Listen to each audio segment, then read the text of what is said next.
I just want to say thank you really quickly for tuning in. This has been a absolute dream come true for this to be the first episode, and it has turned out as well as it did. Um, I would like to just really quickly put the timestamps here of the three big categories of what went on during the podcast. Now, start the podcast with the game of How Deep Will You Go, a game from on TikTok, and it covers questions that break the ice and really let you start to get to know each other and to just get past that wall of just awkwardness. Because the entire podcast wanted to be on authentic vibes, and I didn't want that awkwardness to be there. I wanted to break the ice with some deeper questions that were actually completely tailored to us. Like, I feel like some synchronicities played on there. Then we got into Leah's introduction of being a consciousness advisor and a past life regression specialist. And then we got off on some other conversations, but then we start the questions. And the questions, each question, I think there's like six or seven of them, but each one we then go off on a side tangent that is on topic, that has some deep, deep meaning or lesson or perspective shift on each one of them. And all of them are profound and absolutely incredible. This podcast was amazing. I just want to say thank you for tuning in. Thank you for Leah for coming on. And this is the start of something new and incredible. And I'm so excited to see where this goes. So without further ado, I'll let you get into it. So, welcome to the first episode of the POV podcast, the podcast that focuses on the guest, getting to know them on a personal level and really seeing life through their point of view. Beautiful. So, we're going to start by playing this game that I found on TikTok called How Deep Will You Go? And that'll just help with break the ice a little bit and just transition into, because we're gonna go, the theme of this podcast will be authenticity and being true to yourself and not masking it all.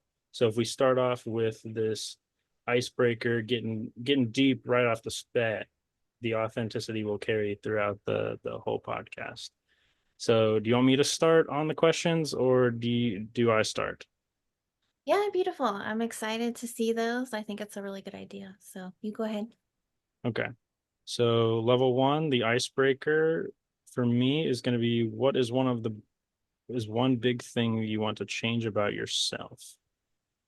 Oh, um, I like, if I'm being like completely honest, like through my journey of where I've gotten to this point in my life, I wouldn't change a single thing about myself. I love myself and I love everything that I'm doing and everything I'm trying to do, and then where I'm going. Like, everything's part of the journey, and I'm just loving being in the present moment. Beautiful. Okay, so yours is the first thing you think people notice about you. Well, that's interesting because actually, with the topic that we're dealing with, right? Like, what do other people think about me? I actually try to remove myself from that a little bit because it's not Hmm. really what other people are noticing or what they think about me. Hmm. And playing that game is, you know, anxiety inducing. So Hmm. Yeah. people first notice about me, I can imagine lots of things. I have tattoos, right? Like I have kind of a strong like style that's a little bit in your face. And I think people think all sorts of things about me when they first meet me. Hmm. Um, but I'm definitely like a very multifaceted person. So I don't know what you're seeing at first, right? That's often a reflection of what's going on internally Hmm. with the other person. Um, but yeah, I try not to worry about it. Yeah, I'd say like that's a good way to think, because you can't control what people notice about you. That takes away from you. So if you're just living as you and doing you, then you don't have to care what anybody else thinks. Exactly. And it goes into like, I mean, I don't need to be everybody's cup of tea, but if I'm Hmm. just authentic self, the right people will find me. Exactly. And that's the point. That's why I'm trying to do this podcast, is because if we can be authentically ourselves and kind of create a community around authenticity and growth, we're going to attract more people that want to do the same. Exactly. Exactly. That's what caught my attention. Was when you were looking for like-minded people to start a community with authenticity. Exactly. But I'm trying to figure out how to structure videos that make it to where people like, because as of right now, I know it's like hard because I can't put a link on my TikTok. So then I'm like, you have to go to my Instagram to then follow the link in my Instagram to then go to the Discord. And then most people are like, it's a lot of work. I'm sorry, I don't want to do it. Like Yeah, I've got a bunch of people that follow. They go, I love the journey. I'm here for it. I'm like, go to the Discord, and they're like, I gotta know. go to your Instagram. I'm not asking for you to follow my Instagram. I don't care. Just you have to follow the link tree. Yeah, But I know. To actually like put things into action is a different story. But mhm, I have no doubt, like what I really liked about your videos and your channel is the energy and the enthusiasm. mhm. And I think that's all that's needed. Like that is what will grow the page and the Like channel and yeah, that's why show. I'm trying to continue just to show up as me. And that's like I feel like that's the most important thing. I'm learning as I go on how to make it better for like more people to be able to like watch the whole thing or like be like engaged enough. Like I'm trying to make engaging content, but like the core of it is just staying authentic. Yeah, yeah. That will come across. So Mhm. I say stick with it and in no time you'll have the link.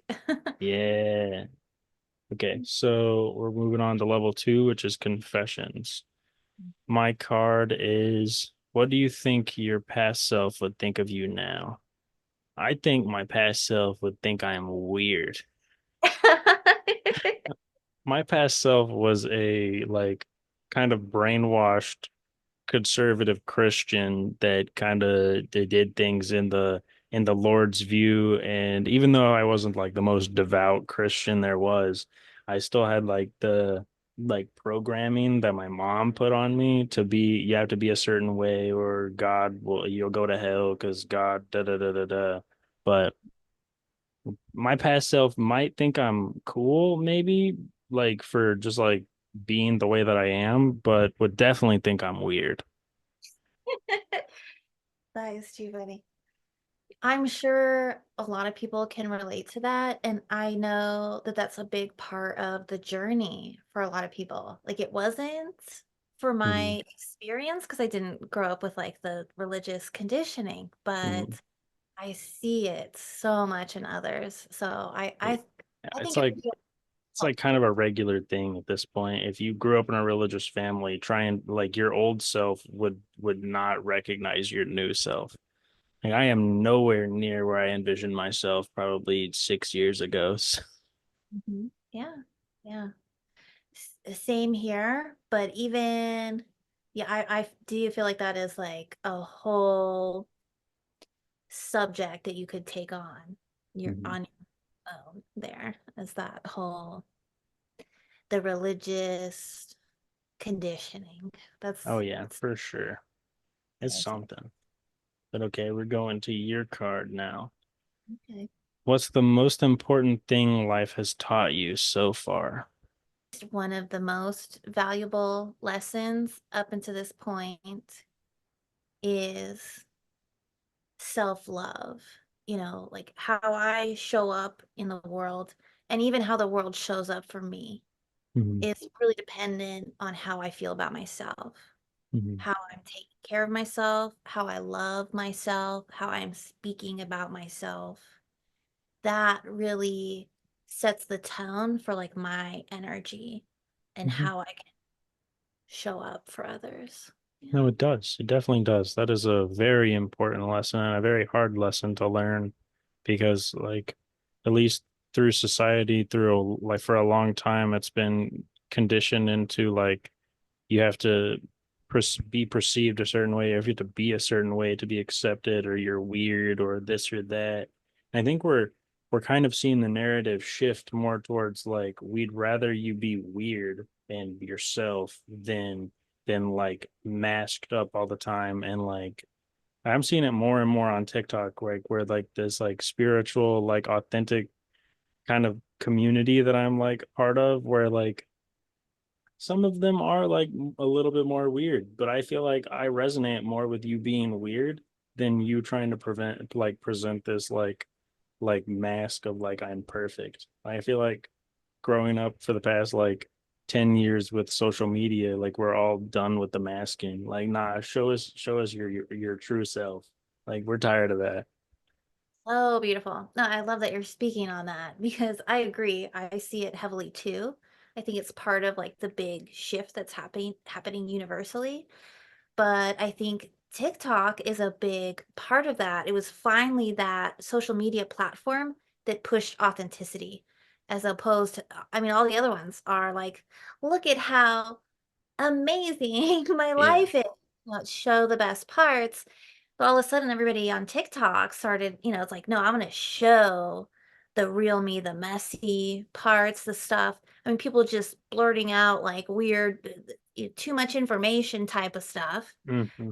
But it turned out to be such a beautiful thing. And it's like this catalyst for people just being like, fuck it. Like, I want the real thing. I want to see real people because that's what you relate to. I mean, Mm-hmm.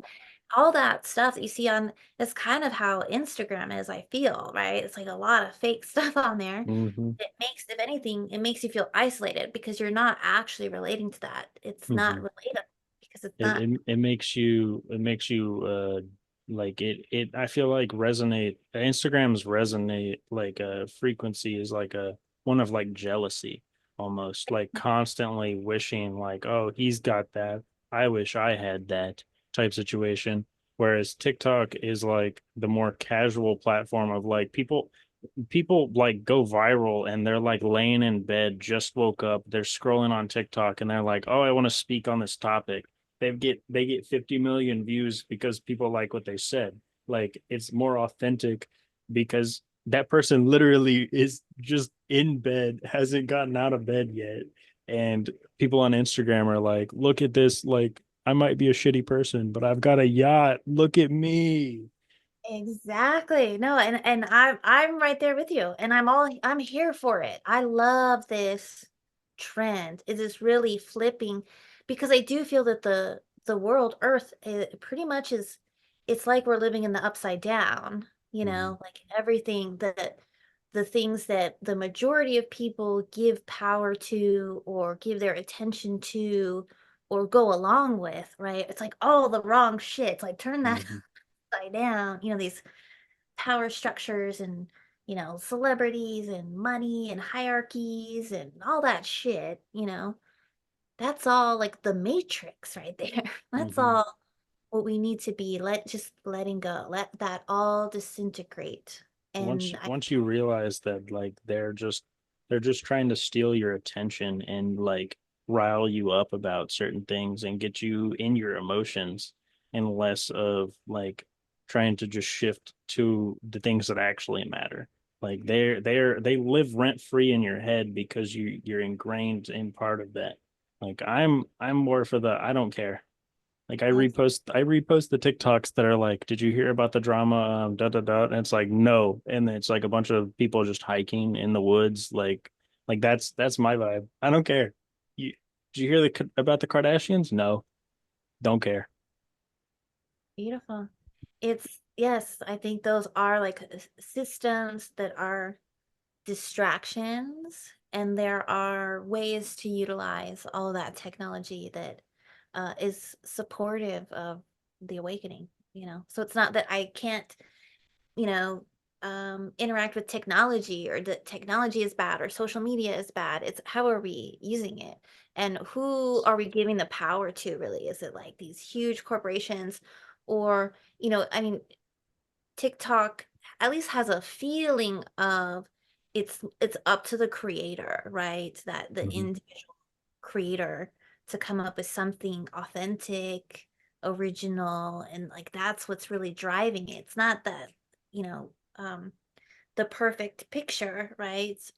The perfect display. It is really about authenticity, and that's the driving force of it. So yeah, I mean, that makes me excited for technology and how it will assist the awakening.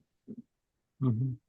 And to touch on what you were talking about as how we use it, I've had to grapple with that so hard because me wanting to be like part of TikTok and be a creator and like start to push content, I have to grapple with constantly, am I using this app more for consuming or creating? And I constantly have to weigh that battle of like, well, oh, I'm getting ideas from other creators. I'm like, well, at what point am I just consuming? And what point am I just like getting stuck in the spiral of just in the dopamine hole of just consuming, and where am I creating? And then I have to like have this whole thing. And then I'm like, should I limit the amount of time that I'm able to be on it? But then I'm like, what if I want to make a video and I go past the limit because it's like a whole rabbit hole. Then like, uh, I'm like, I need to be disciplined enough to just not be on it. But sometimes it's hard. I just want to scroll on TikTok. Well, same here. It's the modern dilemma, I Yeah. think. It is, it's just a matter of, I think, being honest with yourself. Like, am I, am I using this as escapism right now? You don't have to beat yourself up about it either, because that's a whole other trap. So it's more so like, That makes it worse. Like if you're using it as an escape, you don't like where you're at or what you're doing right now, then sure. You want to use it to pass the time for a little bit? Sure. But don't then also be like, God, I'm so awful because I wasted my time today on like if that's what you wanted to do with your day, then do that with your day. You don't have to have like a valid reason to do it, but you are making it so much worse for yourself because then you're not relaxing. You're just like tense doom scrolling and hating your life because you're scrolling, but you don't want to be doing anything because you're stuck in a dopamine hole of scrolling. And it's like a conundrum within itself. exactly. And then there's the guilt, which, Hmm. all those feelings of guilt, which keep you in that spiral. So I would say, yeah, with social media, an important one is easing up on the judgment that you have with yourself around Hmm. it. And then, yeah, being honest. And I think the thing is though, like for myself, I'll try to be honest, like, yeah, I am using this right now to just like regulate my nervous system. I just kind of need to tune out the world and just space out, or the dopamine thing. But I recognize it, and that's okay. And so Yeah. I'm gonna, what I mean, allowing myself to spend some time doing that, but trying to remind myself when it's time to put it down. But Hmm. plenty of times I get caught up in doom scrolling. So I think we all do, but it's how we then go forward after that and do like not beating ourselves up about it is the key there. yeah. But we're gonna shift into the next one, which is get level 3, getting deep. My card is describe your lowest moment in your life and how did it help you grow?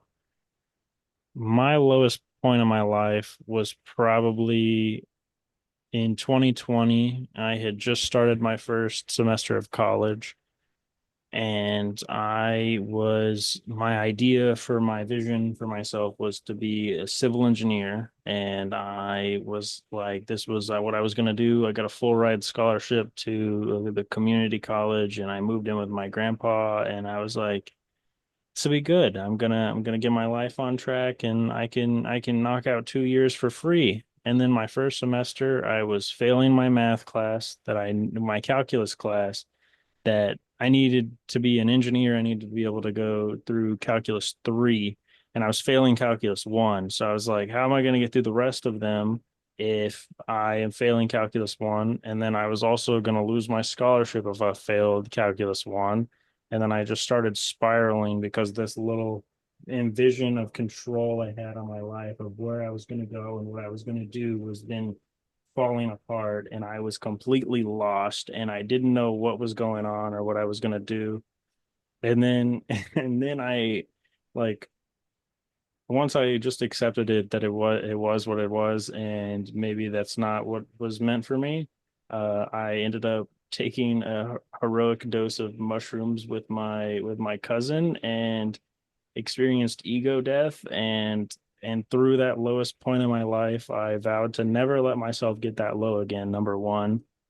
And number two was I like broke out of like that chain of events led to my spiritual awakening.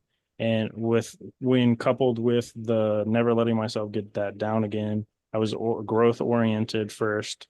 Like I was always going to just try to grow every day any way I could. So it taught me how to be like growing oriented on growth. It kind of triggered my spiritual awakening. And I don't, it's a kind of a broad answer, but it's kind of like that lowest point in my life has then taught me everything I have learned, because I wouldn't have learned everything I have learned without that lowest point for me to go up from. Like that was like a very important part of my life. It sucked. I would not go back. I would rather not go back for anything. It was awful. But I'm very thankful for that time of my life, because I wouldn't be the person I am today without that low point. It was like that like snapping point of like, no, I'm not gonna be this low again. And then also like a new view on life of like exploration of questioning everything. It taught me to question everything. It taught me to grow. It taught me there's so much more to life than just going to college and fitting the cookie cutter mold. There's so many things that it taught me. It's crazy. Beautiful.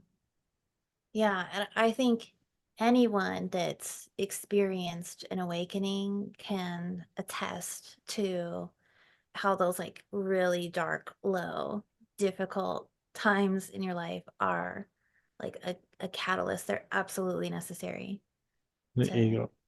go. If I had to go through it again, I would, because this is like the path to the happiest I've ever been. But it was not a pleasant experience, to say the least.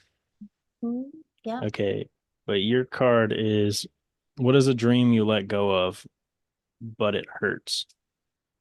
Mm, yeah, I can definitely resonate with that. Um, so I spent most of my 20s in school for nursing. So there's a lot of prerequisites Mhm. before you get into nursing. Um, so it's a long process actually before you even like get into the nursing program. Tons of prerequisites. Those prerequisites are hard to get into because everybody that's, like pre-med is trying to get into those. And then there's long waiting lists to get into nursing school. So, I mean, I really did spend like most of my 20s working towards nursing. And that was my, similar to your story, like that's what I envisioned for my future. And that was success to me. I had so much writing on that. It felt like a bit of a part of my identity. And I came from such a struggle, in my childhood, my home life. Like this to me was my Take it way, out. yeah. And I was in the nursing program Mhm. halfway through, so I only had 1 year left. And I found out I was pregnant with twins. So not just pregnant, which when I first found out I was pregnant, it was like, okay, well, there have been plenty of nursing students that were pregnant and you know what I mean? Like I'll Mhm. get it. But then that ultrasound where they were like, wait a minute, I see two. I was like, oh my God. Oh, Yeah. I yeah. was like, oh shit. I thought I was gonna pass out. So yeah, I mean that changed everything. That was actually during a break between semesters. So I even had it Mm. in my mind for a while that I would try to do one more semester, Mhm. then step out, and then like when I had the babies, then I would go. I mean, I really was gripped on to this dream, let me tell you. So, I thought that was going to happen for a long time. But yeah, it's a super difficult pregnancy, had all kinds of complications, and then all kinds of health problems that followed, and had my hands full with two babies. So it never came back around. The ability to go back to nursing school, for a long time I floated. I thought eventually. And I had to finally come to an acceptance with that was not my path, and that I could find another way to be in service, because that was a Mhm. really important thing for me, to find a career that I was in service.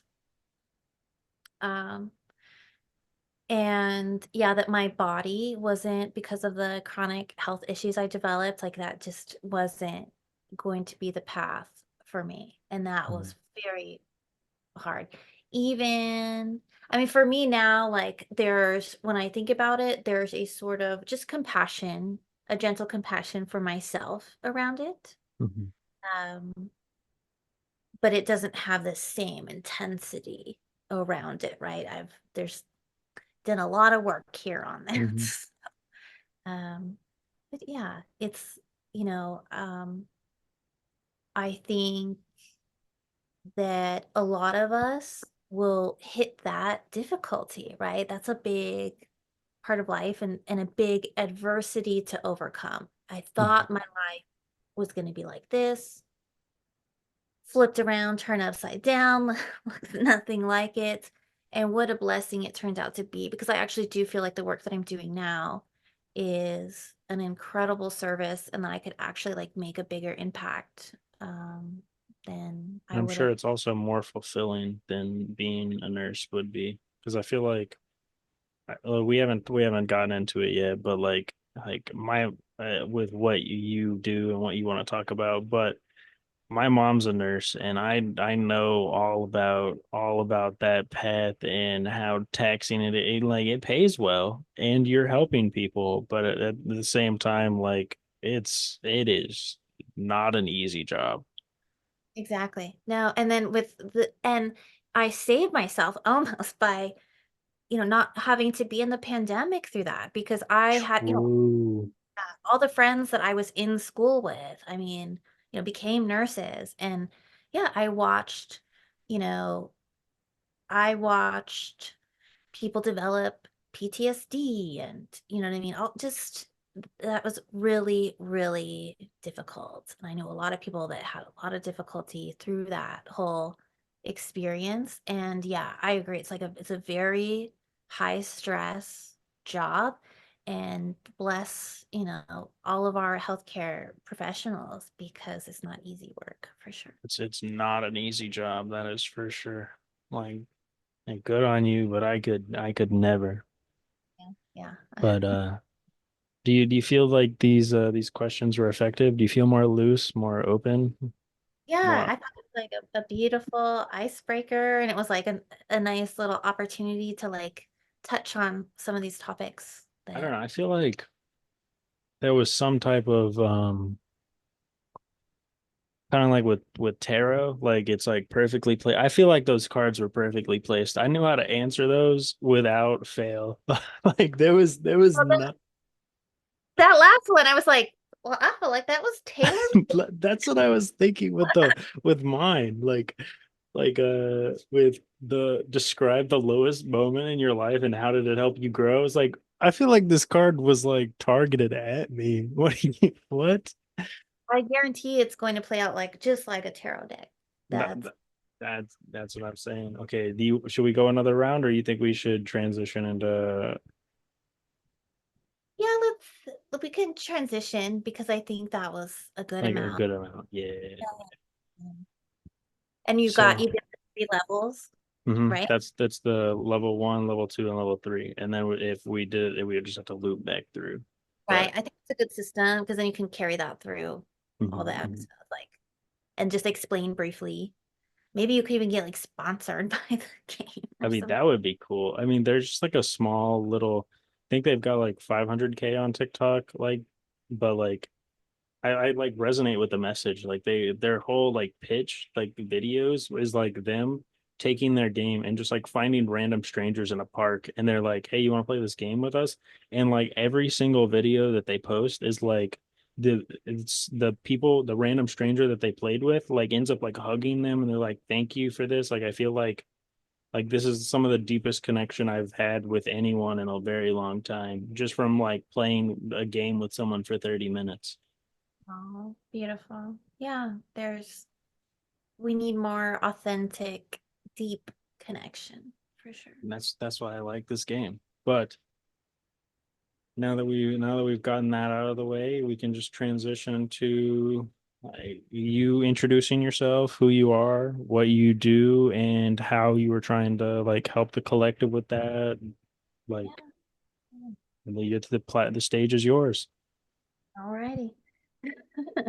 Well, my name is Leah, and I am both a certified consciousness advisor for Mhm. the Transcendental Meditation Organization, Mhm. and I am also a hypnotherapist specializing in past life regressions. So, a little bit on the consciousness advisor role. Mhm. Um, I don't know. Are you very familiar with TM or transcendental meditation?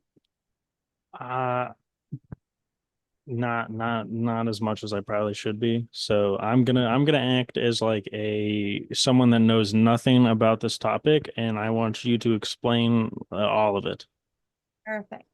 Okay.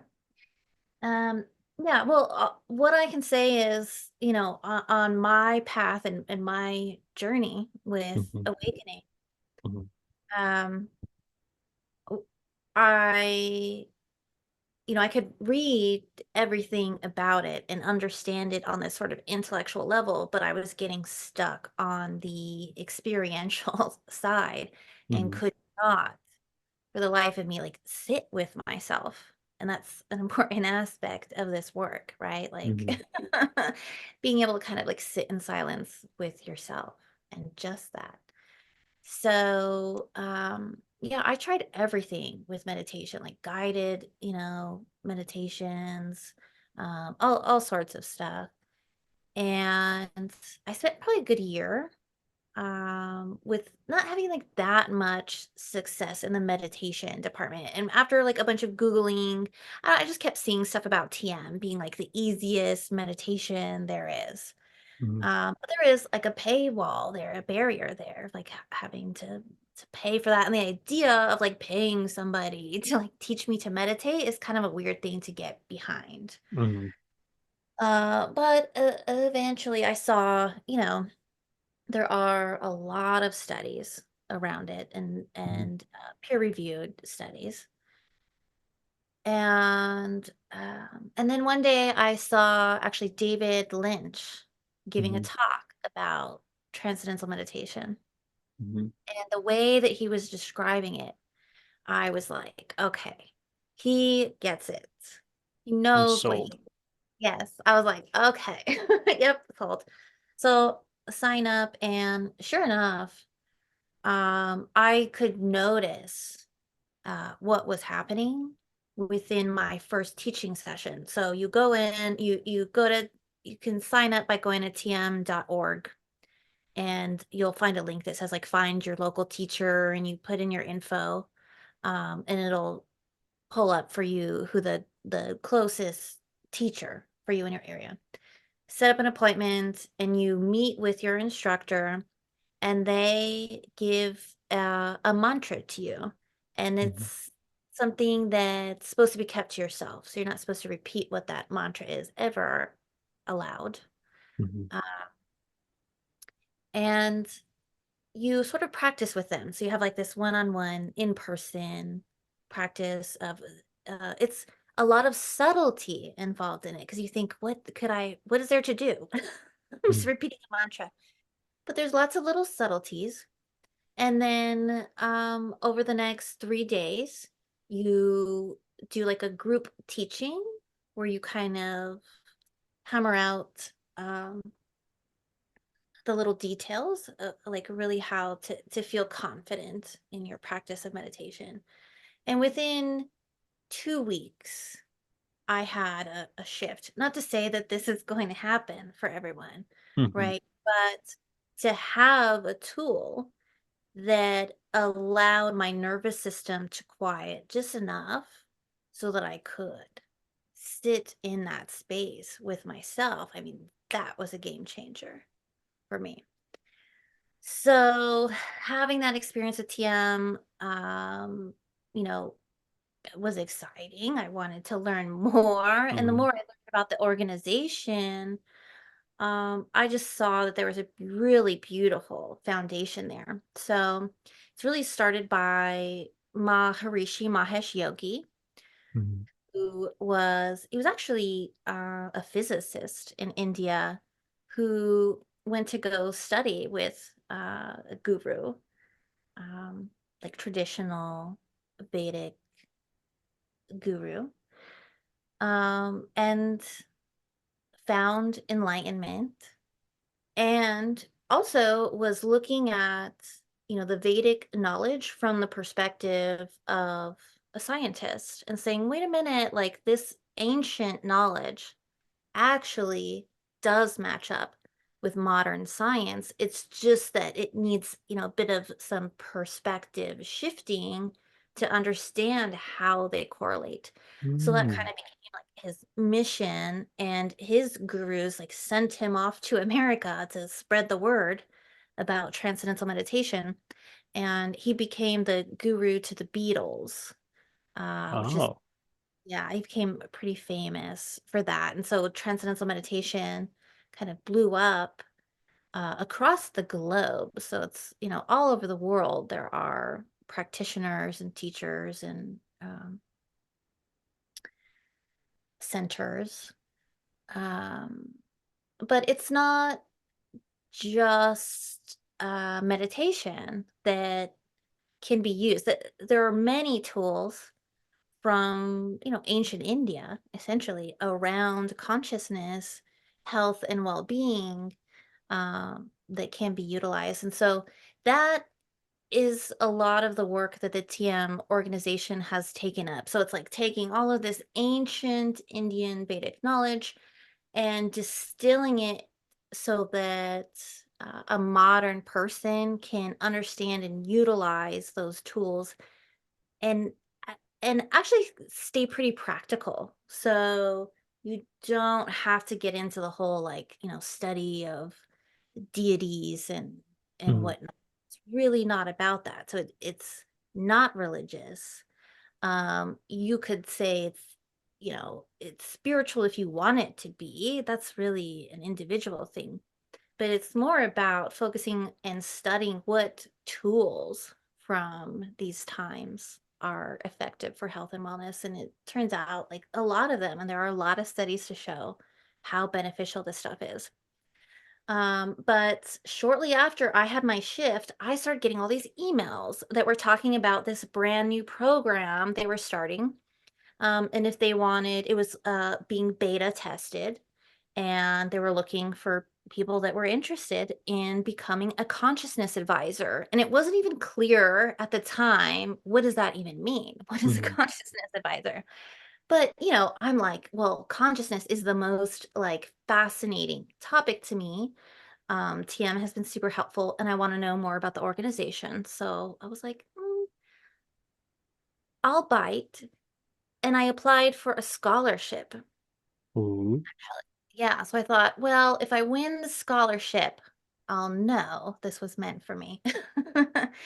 So I applied, I got the scholarship, and it turned into like a 2-year journey of working with the organization, really like putting this whole program together and learning really like a much more like all encompassing view of what tools and practices, what knowledge, again, from that kind of time period and Mhm. tradition, um, what can be utilized today to get somebody to a state of like better wellness. So Mhm. um, things like, of course, yoga, breath work, even technologies using like gem light and all of the knowledge around what different crystals represent.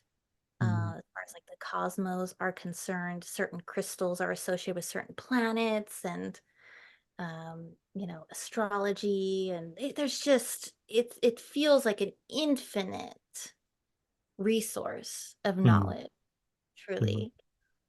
So I know I'm went on quite a bit about. I mean, you've sold me on transcendental meditation. Now I want to get into it. I do highly recommend it, and it is based on a sliding scale. Mhm. And there are some scholarships available through the David Lynch Foundation, Mhm. actually. So it's worth taking a look at. But I would say, absolutely, like, how do you even put a price on something like that, on your piece? Mhm. And again, the studies are there, and just see it all the time. I work with people that practice transcendental meditation. There's just no denying the benefits on I your mean, nerve. I wouldn't be one to deny it and or question it because I know how powerful something of the like some things like that can be.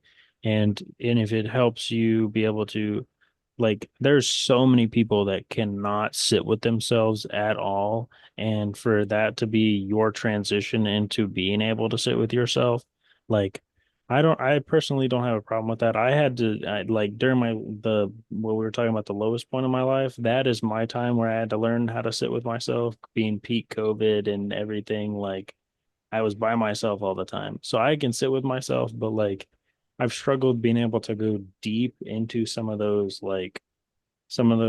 areas of my mind or being able to like feel like I'm getting more than just be like a little bit of peace from sitting with myself. Like I know there's more like I can dive into there, but sometimes I'm just like I've been sitting here for 30 minutes and then I start getting into the loop of like, can I stop the meditate? No, I need to go longer. Then I'm like, but I don't want to be meditating anymore. And then I get into a loop of like it prevents me from going deeper because I'm just like, why am I doing this? Yeah, yeah. Well, I think it's good. So if you have the ability to like sit in your body and like you're comfortable with that, beautiful. I'd say Mhm. like step ahead there. For myself, like I had so much trauma in my body. I mean, it was just truly an uncomfortable place to be. And I was dissociating a lot just to really manage that. So, yeah, being in the body was a big one for me. And TM really, really helped there. Yeah. See, COVID forced that upon me. That's when I was doing all my like because I went from the ego death heroic dose that changed my perspective, and then I got addicted to like a month after that for like 3 months straight every weekend I was doing I was doing a mushroom trip to help like unpack more and heal more and get deeper into my like body or like perspective or just being able to because it was like my therapy.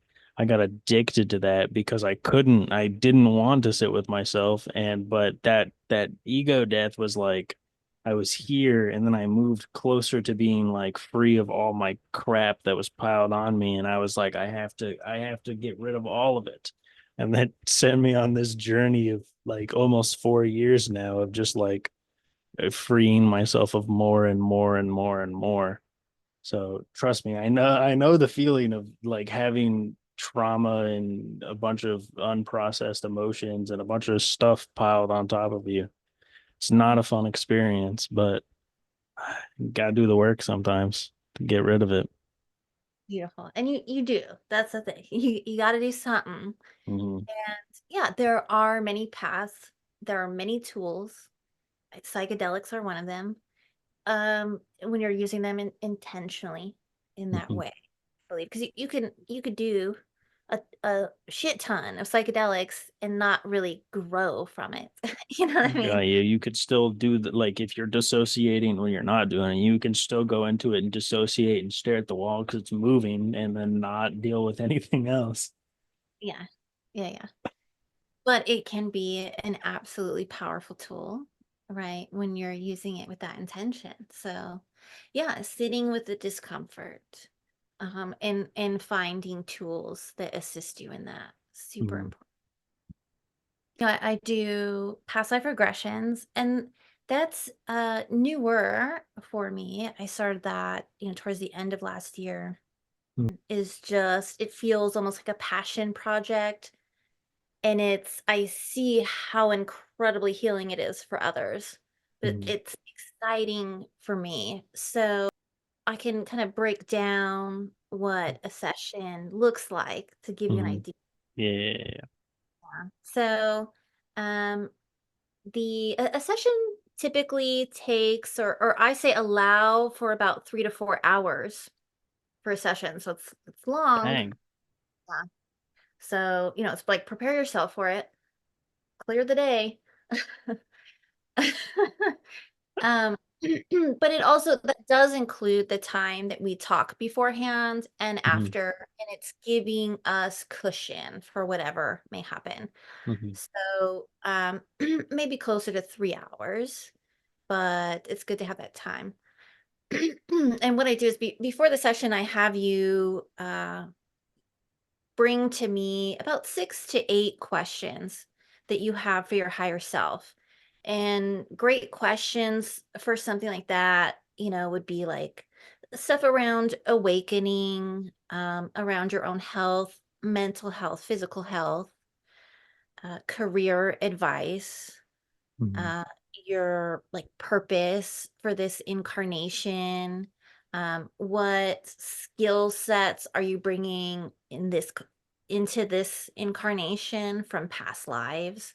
Mhm. Things like that. And there's it's really fascinating because I mean, what better source of advice than your own higher self? I I mean, mean, these are all really good questions that I would love to know the answers to for myself. yes, it's powerful. It's so powerful. I love to be able to give that to people. It's really I'm setting up the circumstances for you to give that to yourself is really, how I feel. I feel like it's just me facilitating this beautiful gift that you are giving to yourself. So, there's some time for us to talk and for me to get, a good understanding of what you really want out of your session. Mhm. Then we kind of set our intention, and it's all done over Zoom, which is great because it really allows you to be in your own space where you Mhm. are most comfortable, relaxed, and safe. That's it's perfect for a session, for a hypnosis session. So let me do an induction where the idea is I'm getting you into a brainwave state that is conducive for channeling and this type of work. Mhm. And then I'm calling upon your higher self, ancestors, protectors, and I'm asking essentially your higher self to bring about the most important and relevant past life for you.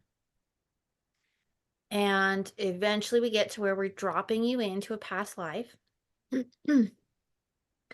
And there's different techniques if you're having some difficulty visualizing. Sometimes that it might have to do with it, trauma. It might be a traumatic past life that we're viewing. That Mhm. can certainly happen.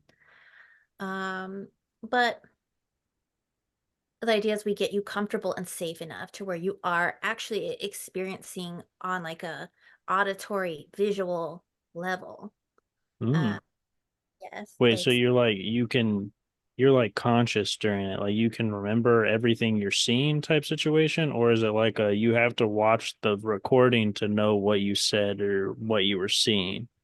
Yeah, great question. Great question. So the vast majority of people will be totally aware, essentially Mm. awake, aware. while it's happening. It'll just feel like you're not necessarily doing it. You're not in control of it, but you're wide awake and aware, and you could say get up, and you could stop the session on your own, Mhm. essentially. You are aware of what's happening. Occasionally somebody does, there are people that go under so deeply that it's like they're asleep. Mm. Um, and so it takes like a discussion afterwards. And then I always provide a recording of the Mhm. session. So, you can take your time afterwards. And typically, kind of things come flooding back when you listen to that recording. But yeah, I think a lot of people are surprised to learn that they're typically awake and aware during their session. And it's almost like they're experiencing like VR, is, yeah, That's what, pretty cool. yeah, yeah. hmm Um, yeah, and then it becomes my job to try to navigate this past life and move you around because it's like I'm in the dark. I only know what you're describing to me about like what's happening around you. And it can get quite confusing, So Mhm. it takes some skill, right, to walk somebody through that, get a good idea for that life, like a good overall picture, important moments. Um, and it's not necessarily going to be fully clear while we're in that experience, but Mhm. I'm going to then take you through the death of that life, Mhm. follow your soul up to the spirit realm, where there are different ways that we can view the incarnation from the Mhm. spirit realm. Um, But regardless, we use that space to reflect back, to actually view the life that you were just living from like a higher perspective, from the perspective of the spirit world. And that is powerful. So being able to like kind of get a reflection, like you get a glimpse into this life, then you see the death, then you get to see like did you accomplish the mission you were supposed to accomplish during that life, or like what you did and didn't do, how you moved towards your path, like you get to go through that type situation. Beautiful. Yes. And so I will actually That's add, dope. yes. It's incredibly powerful because, for one, you are actually you are viewing it from the spirit realm, from a perspective that is so unconditionally loving, so forgiving. And so I'm like getting goosebumps right now because I mean, it's just so precious, especially so I'll say people experience a lot more than human lives. Okay. I was Could going to be. ask about that because right, it was so weird. Right after we had our call, like the last time talking about like that you did this, I found an audiobook just by like chance on Audible that talks about someone who kind of has like started to like has like he documents every single one that he's talked about, and he talks about how he interviewed someone that has done a couple of like done sessions where they weren't incarnated as a human, but they're very rare type situation. Like, like have you touched on that? Yes. Oh, yes. Okay. Oh. So, yes. There I don't know if it's the times that we're living in or the clients that I happen to attract, which Mhm. is that is a part of it. So as a practitioner, the clients that come to me, I mean the stories that come up or the past lives that come up, the questions that they have often in a freaky way relate to my life, situations I have going on. No, it's freaky. But also there are, yes, so plenty of alien past lives, um, animal past lives, like celestial bodies, all sorts of things. Fairy lives. What? I've talked to the fairy realm directly. I mean, it's a whole different level of experience. It's like playtime. It's just everything, that you could imagine. It becomes accessible in a way that, I mean, you could only really dream of. So no, it's fascinating. It's fun. it is, but it's also like healing and powerful. I mean, because again, this ability to really feel experience like you were there, because part of you is Mhm. seeing everything from the highest perspective. And again, it's such an unconditionally loving perspective. And like I've had people that, you know, yes, an alien life is fascinating, but I've had people go through the most uneventful, boring, yawn life, you know, and then on the other side of it is the most beautiful experience because it was exactly that. It's relates so much to the current experience, right? And Mhm. to see it from the high perspective that is so forgiving. And you're like, hey, like, you know, for example, um, having a client that walked through, I mean, it was so uneventful, but in that life, he was just really, really sad and sort of cynical and just couldn't let go of that. And so we just walked through this sad, sad existence. And just A so life long. living in victim mentality, like, Yes. Oh, and and totally sad and lonely. I mean, you get it, right? But mhm, then we get to the other side. I mean, one, you know, having that strong like understanding that actually everything was fine and perfectly beautiful and meant to be that way. Like, mhm. yes, there are tragedies and all these things in the world, but don't let that bring you down. It's all You don't meant have to to be. focus on those things. Exactly. Yeah. There are both light and dark always in perfect harmony. Mhm. It's what you exactly focus your attention on. So was this, you know, seeing it from that higher perspective and getting the message like, hey, because that's what this person was experiencing in this incarnation, like not being able to get past the sort of cynicism and why are people like this? And, you know, just such negativity about the viewing the world in that light, Mhm. that it was a wake up call. And when I then got into the conversation with his higher self to ask more about like why were we shown this life, and I really like dig into it, Mhm. um, I gonna find out that he was on his eighth go round trying to learn this lesson, basically about Dang. that. So, I mean, could you imagine? So it's just like the higher self in these sessions is so amazing. It will be like, wake up, buddy. Come on, we've been trying to nudge you for so long. Mhm. And so these powerful realizations can really, it's so cool, can come through. That So is it's, yeah. like that is just so like dope to think like that, because as you were talking about it, how the powerful experience comes from the like reflection on it.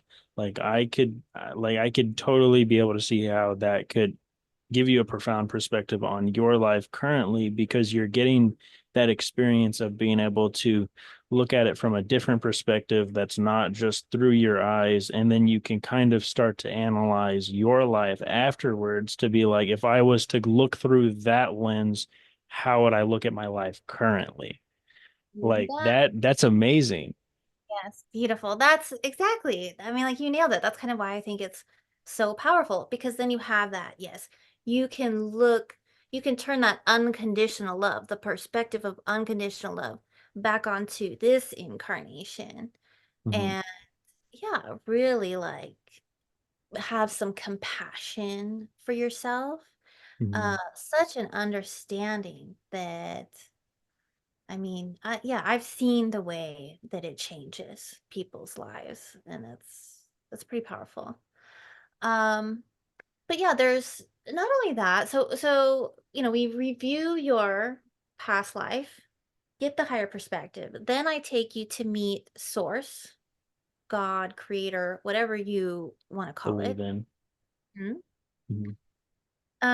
And that, you know, it can be super powerful, especially if you have some blockages or hangups around that. I've seen that be very healing for people, especially when there is that like religious trauma and conditioning. So it's Mhm. being a new, fresh um, perspective that also like doesn't have all the conditioning and dogma. So it's you and source. It's just like a like that message or whatever you're supposed to get is like going onto a blank sheet instead of like all of the things that would block it from your current perspective on life. Yeah, beautiful. Yeah, I really like the way you said that. Yeah, so meet with source. I ask for, any words of wisdom. Um, and then after that is when I call upon the higher self and we go through that set of questions. And for me, I feel like this is like where I really like dig in and like the nitty-gritty like work happens.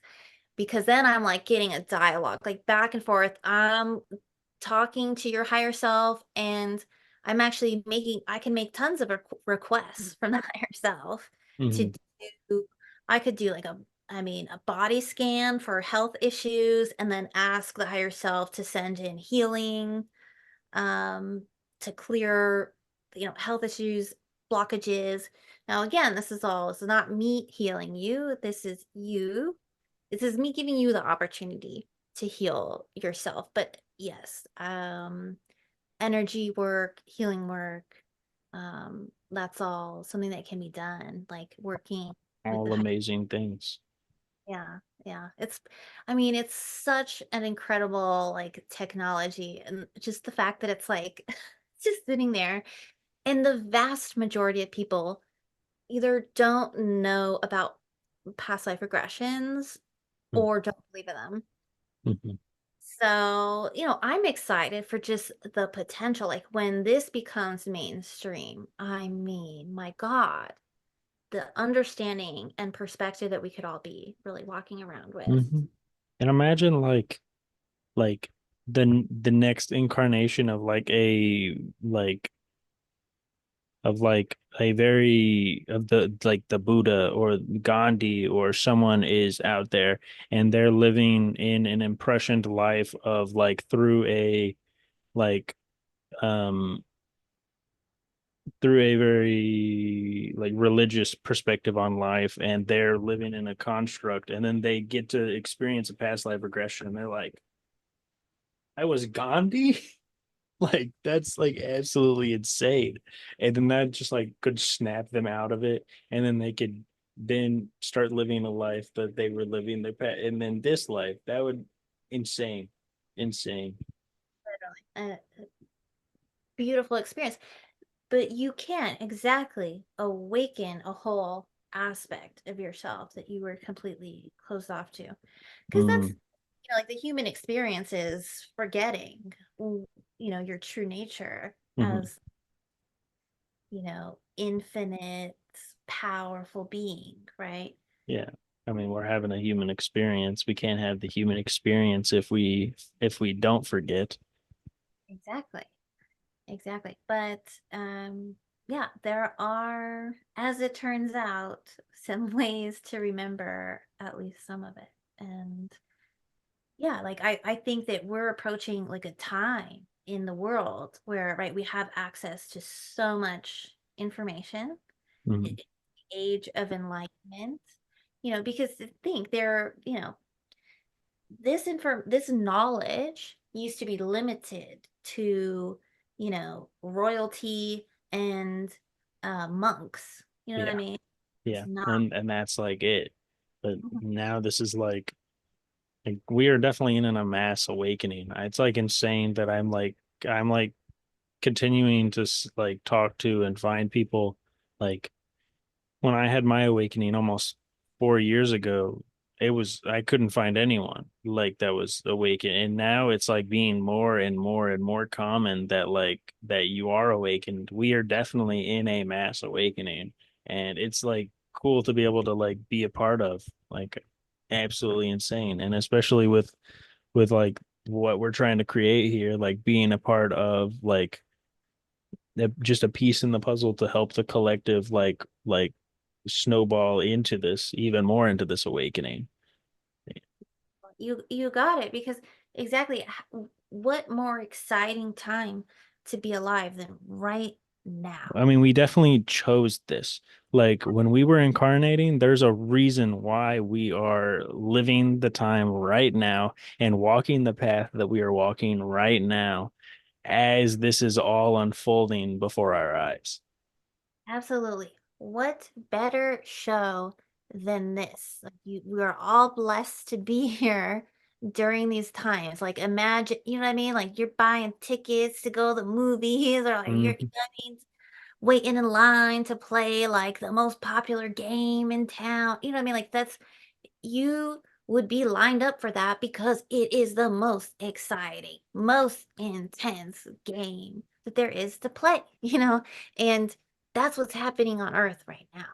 I mean, these are wild times, and here we get to be at the forefront of this because that's where we are, make no mistake. You know, this is where enlightening is accessible to everyone. It always has been, it's always been your birthright. But the chances that you would encounter an enlightened person or, you know, material that would be the catalyst for, right, an Would awakening. be it would be so much rarer, but now we have this shit right in our hands that there's I've got a catalog of like 50 plus books that all add information and like such crucial information to different perspectives and different ways of thinking and living and how to live a better life and live a more detached from the cookie cutter path, and like all of these things have like chipped and added and added and added and added and really propelled me farther into this path than it would have if I would have just had a random experience and not known what it was, and then it would have taken me in like a different lifetime would have taken me years to actually understand what that was, and then years to actually start adding knowledge to it. Now it's at a touch of my fingers. I can just listen to 14 audiobooks and go, wow, I am so much more like knowledgeable on this topic than I would have been 100 years ago. Yeah, beautiful. I love that you bring that up because, yeah, I mean, imagine, right, having like a spontaneous awakening and having no point of reference for what was going on in your Hmm. experience, which people have gone through. I mean, yeah, we're living in a time that is so supportive of a mass awakening. And I want to touch a little bit on the topic of like teachers and books, teachings, essentially. Hmm. Uh, because, you know, I, I don't know. You could debate whether or not you need to actually encounter like an enlightened person or some sort of enlightened like material that to have that be a catalyst. I have heard teachers debate that like chances are, whether you know it or not, you probably encountered some sort of form of a Hmm. catalyst, whether it be a teacher or something that you've read. or Um, or a, or a heroic mushroom dose, any. yeah, a mushroom teacher. I mean that the mushrooms definitely taught me something. Yeah, no, absolutely. Absolutely. Um, but something, right? Chances are it's something. You'll counter that's like kind of one thing that's a catalyst, but the rest of it, you really are, you're teaching yourself. And it's good to remember that. Mhm. And, because finding a teacher and teachings will be helpful on your path. Some points in your path, it will be more helpful than others. There will be points where it might become a hindrance. But in general, it's not a bad idea to find some teachings. But it's so important to just listen to yourself and your own inner guidance because that is the way that you teach yourself. Mhm. So when you find a teacher that resonates or a book that really resonates with you, I mean, there's no need to get caught up in like, well, is this real? What does everybody else think about it? Like, no need to compare anything, period. Mhm. You are a teacher and you teach yourself by guiding yourself to teachings that resonate with you. You Hmm. keep what resonates, drop the rest, period. Yes. Yes, because like even going through a teacher or someone else, like the teacher as something as someone that wrote a book that has spiritual teachings of what they've learned, like as much as they're a teacher, they also had to learn that from someone else. So it's a pass down of their perspective and their perspective and their perspective. And if you take their word as the only way that it is and like live by that because that's what they said because they're a teacher, which means they're better. No, you can take their teachings and bring it into your life through your perspective because everyone else has their own perspective. No one else thinks the way that you do. Everyone's going to see things through a different lens. So if you can just get the ideas or the foundation and you can apply it to your way of thinking, like that's all that matters. It's like hey, you can go into what you were saying. I think I was pretty much done. Yeah. Well, I mean, it's very full circle for this podcast and even the name of it, POV, point of view, where that's what we're here for. We're here to have an experience from this unique perspective, to Mhm, make sense of the world from this perspective, to live life from this point of view and mhm. embody it fully. Yeah. No, exactly. Mhm. And I thank you so much for the name because I liked the name like I was like I liked the idea of having a perspective, but it's not catchy at all. Being able to say POV and point of view simultaneously and it both be the name of the podcast, I love it. And I already have ideas for like a logo. I'm not gonna get a logo for right now because like I don't have the money to be able to like pay someone to like form, but I've got ideas. I've got ideas for like the intro that I want to make with the point of view of like an eye op like opening as we transition into the like I've got so I'm so excited. I have so many ideas.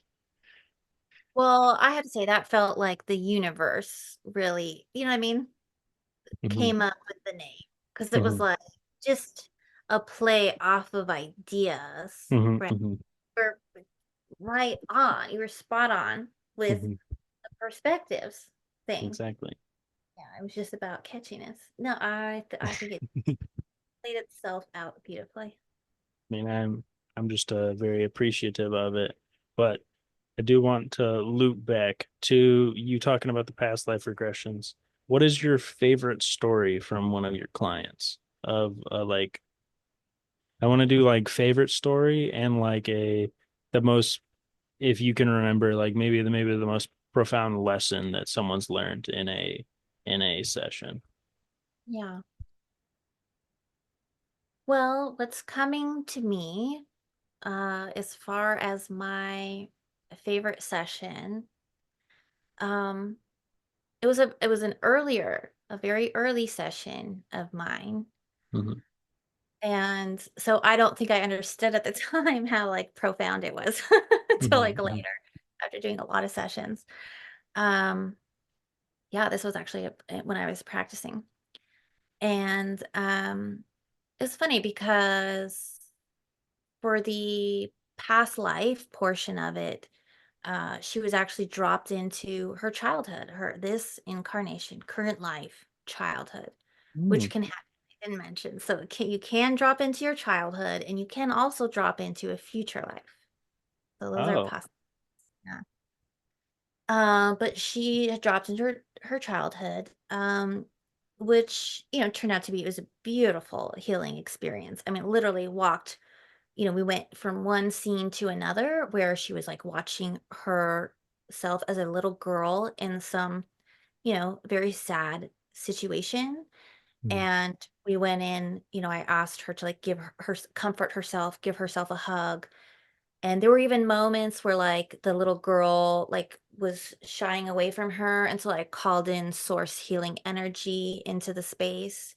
And then after that, she was able to go and give herself. I'm like almost want to cry, like talking about it. Like, I mean, really, she was like in tears and she's, describing how she's like holding herself and they're both crying and they're both, I mean, like, that's like uh, a such a powerful experience to be able to give comfort to your younger child during a like part of your experience that like shaped either like because like during those foundational years that can shape how you live the rest of you without that like spot in time of you giving yourself the love you need, you might have gone a completely different direction. Like that is foundational work right there. It's profound. It really, yeah. Honestly, it like makes me feel like teary, like just to talk about it and like think about that experience. I'm telling you, it's it has been very like profound doing this work. Um, but uh I asked her, so it was after everything, it was really towards the end. And I asked the higher self. It was during the conversation with the higher self. And I asked, because this was something that I was taught in my class, to ask, is there any like past life connection between myself and that individual? Mhm. And she goes, I think so. And then she describes a portal appearing in front of her, which, was unexpected. And then she asked me if she should walk through the portal. So I was like, well, Go of course. for it. It's there. We must. Yeah, why would you not? It has appeared. You have to at this point. So she steps into the portal and she just starts describing. Um, and it was interesting because I barely had to prompt her, which is not typical. Mhm. She really just kept going on and describing what was happening as it was happening. So as it was happening. So it was almost like she just went into a story. Um, which again, that's not typically how it goes. More it's like Mhm. getting it out of you. So she goes off into the story and explains that she is in a spaceship and she's describing herself flying. She's alone in this spaceship. She kind of describes the scene. And then she's describing, where she is in outer space and the things that she's passing. And she ends up in an asteroid belt and like gets hit and has to crash land. She sees a moon and has to like crash land on this moon.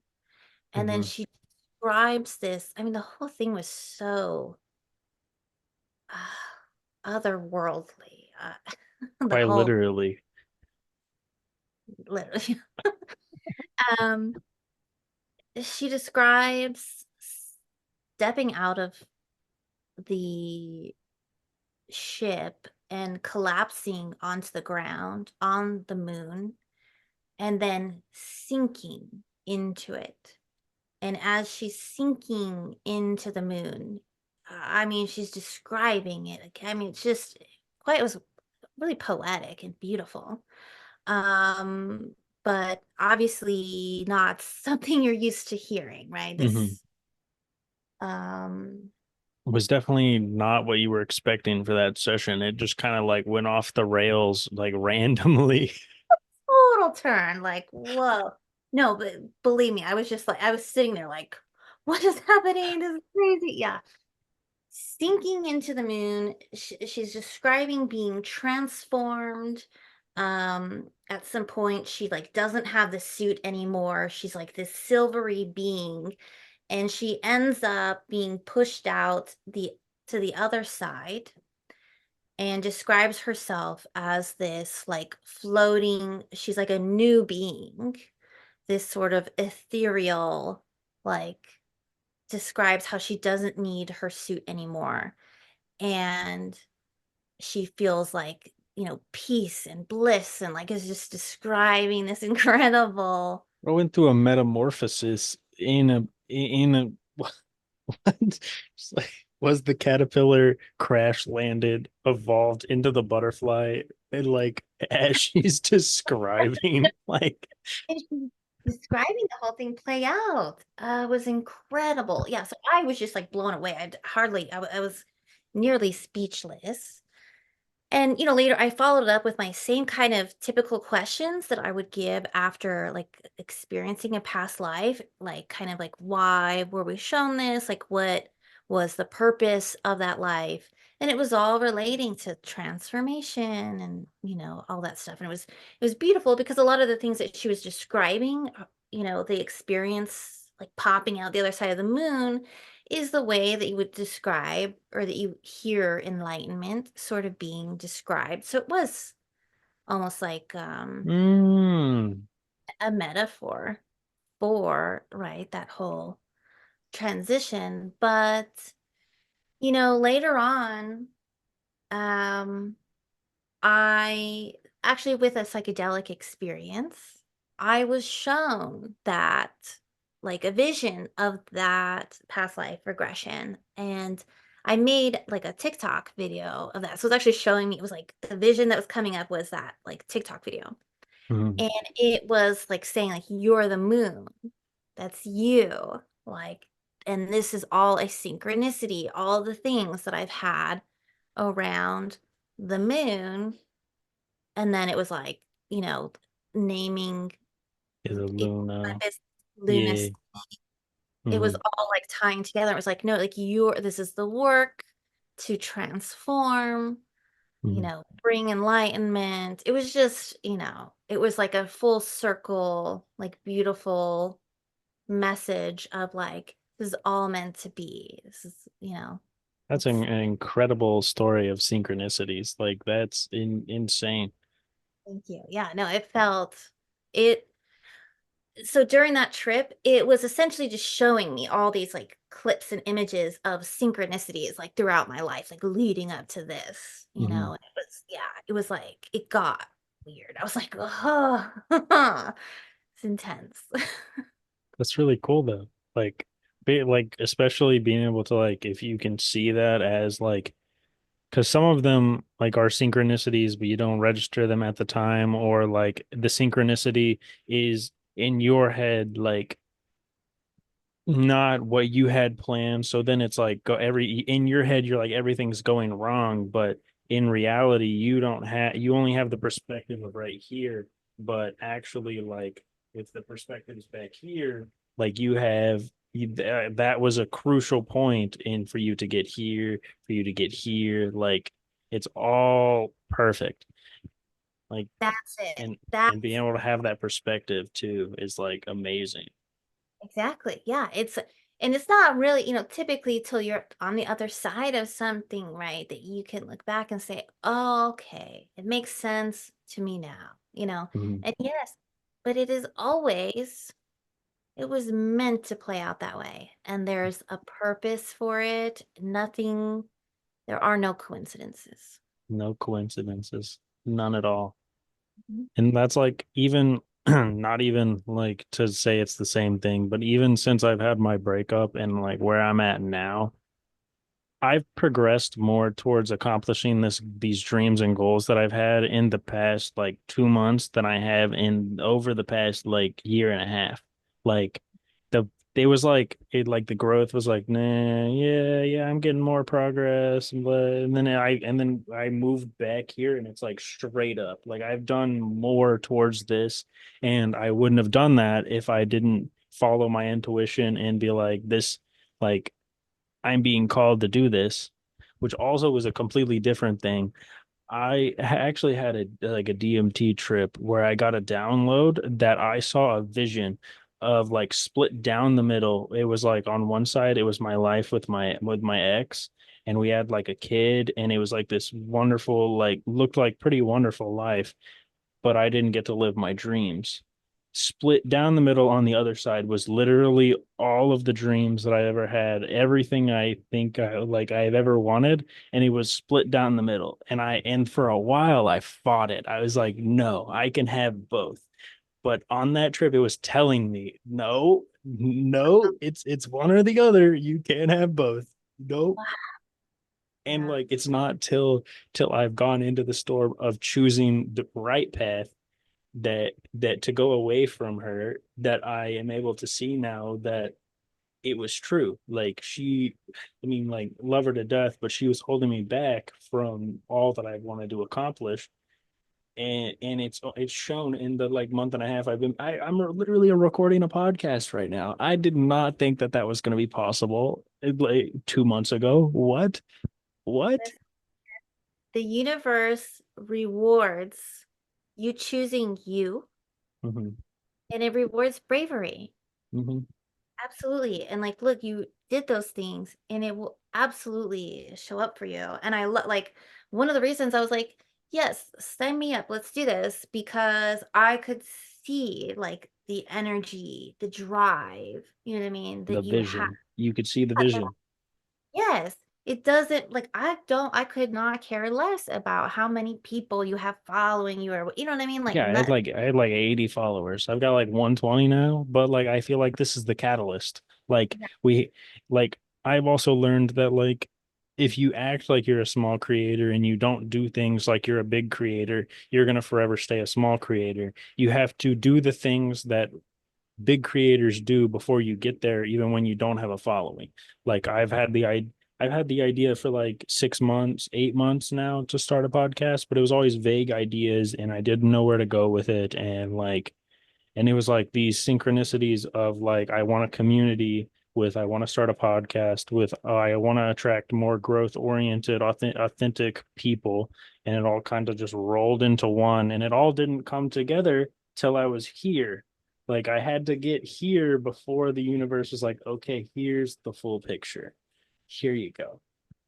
such a beautiful example. And it should be. People should really take note. So, yeah, you had, all of these pressures of the, 3D world, whatever you want to call it, right? But that type of conditioning that tells you like be productive, like, just that system of, education and 8 hours a day at least of, We're work. working and da, da, da, da, da. I That mean that book. I mean, like everyone in my life, like besides like my friends, that like of my few friends that can understand and can kind of see my vision because they know me. Like outside of that, everyone thought I was insane for leaving a like good relationship and a like stable corporate job and like all of these things that like in most people's life they would be living at least part of a dream because they had these like foundational pieces that would like at least make them kind of happy, like they would live a job or they would work a job that would give them enough money to be able to live the experiences they wanted to, but I that's it didn't resonate with me. None of it resonated with me, and I had a pull, I had a calling to go elsewhere, and I trusted it and I left, and everyone thought I was crazy. Everyone thought I was crazy, but I knew in my heart that I was being called away from it for a reason. Ugh, love it. Well, exactly. So it's not easy. And that's like really, you know what I mean? No. Like, yeah, it's like that actually it took a lot. It takes a lot of courage ultimately, right? To Mhm. go up against the grain like that. And that's where I like to talk about the warrior archetype and Mhm. where that comes into play so importantly in enlightenment.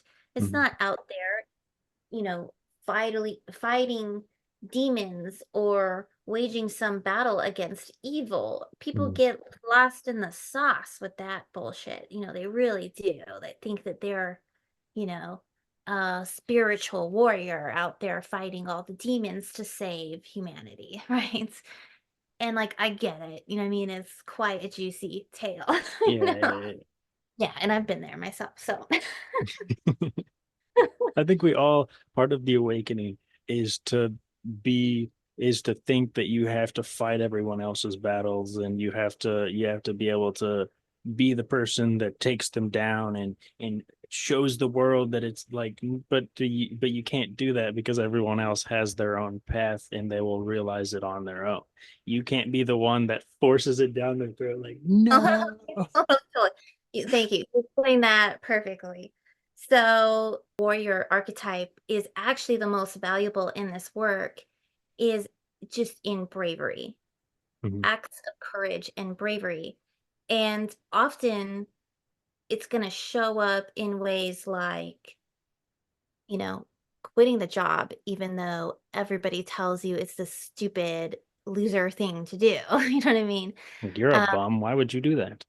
exactly. It's telling the person how you feel, even though you're afraid of rejection and it's terrifying. Authenticity. Yes. That's where the warrior will serve you in your awakening, not out there fighting imaginary battles for others. That's I just you speak on the bravery part. Like, I just reposted on my personal account. Like, my favorite thing is to follow certain accounts on Instagram. This one's called Interconnected, and he does artwork and stuff. And this picture, if it'll it's like a cube with a person that's about to jump off, but okay. the on the side it says text that says you must learn to proceed without certainty. Like, that goes along with the like you have to, even if literally everything logically is telling you that this is not what you should be doing, there's no guaranteed for anything, but your intuition is calling you towards it. There's a reason you are being called towards it. Yes. Yes, there's a reason. It's beautiful. Yeah, I would say the same thing. And that's why I say that the universe rewards courage and bravery. Because you'll find that on the other side of that, listen, occasionally you will meet failure right in the face. But that's a part of this. Yeah, It's you have to even, learn that lesson. yes, you need to even show yourself that's okay, baby. I can fail and keep on moving. I still have that vision. I Hmm. still believe in myself. And when you take on that energy, and it's whatever, I mean, this person thinks this of me, okay, but I have my eye on the prize. Hmm. That's manifesting. Hmm. That's saying, everybody can think what they want, and yeah, I'm not making any money right now, you Hmm. know, but Yeah. I believe in this, and I will keep my Well, eye and attention and energy there no matter what's happening, and it will then come through. but also that manifests in both in authenticity and self-love, because you are dedicated to this mission or idea or goal that you had, but also you have to have the self-love and enough to be authentically yourself, enough to, even when everything is telling you that everything externally is telling you that's not going to work out, that's a terrible idea, like you have nothing guaranteed. It's the following your heart and your gut and just everything inside of you telling you that that is the path to go. When the path is telling you to go this way, but your like higher self, intuition, your love for yourself is telling you to go that way, you go that way. You don't go that way because it's safe. Well, then you're going to regret it in 20 years, or in your like when you're looking back on your life during your past life regression, you're going to go, why didn't I go that way? I listened to everyone else. Everyone else, they're not going to live my life. Why would I listen to that path when it's my life? What if I want to go that way, you go that way. So good. Exactly. Exactly. And how can you deny that that is not a courageous act? It absolutely is. It takes a lot of strength, but it is probably the most rewarding. Like, I will say it definitively, it is the most rewarding thing you can do, to just be able to trust yourself enough to be able to just make the decision coming from like the either the highest version of yourself or the most loving, like the the way you can give yourself the most love is to just trust yourself. Yeah, but it's a good point that, you should stop occasionally and analyze your thoughts. That train of thought, is it loving towards myself?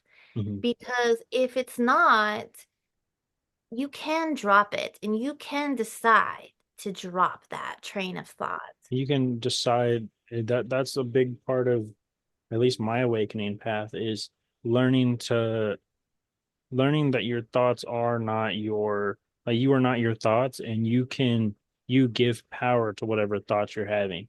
The reason why you continuously have negative thoughts or thoughts tearing you down is because you're giving that energy. If you just, if you learn to pull back and be able to observe it and be like, well, that's not me, I don't resonate with that, and you push it to the side, eventually, like, they'll just stop showing up because you no longer resonate with it. Like, I had to do a lot of work, and through like a guided meditation through like Joe Dispenza, I was able to I was like doing all the work in the background, all the work in the background, and then like I was still being held back by like my negative thought processes. But then I did a guided meditation by Joe Dispenza called You Are the Placebo.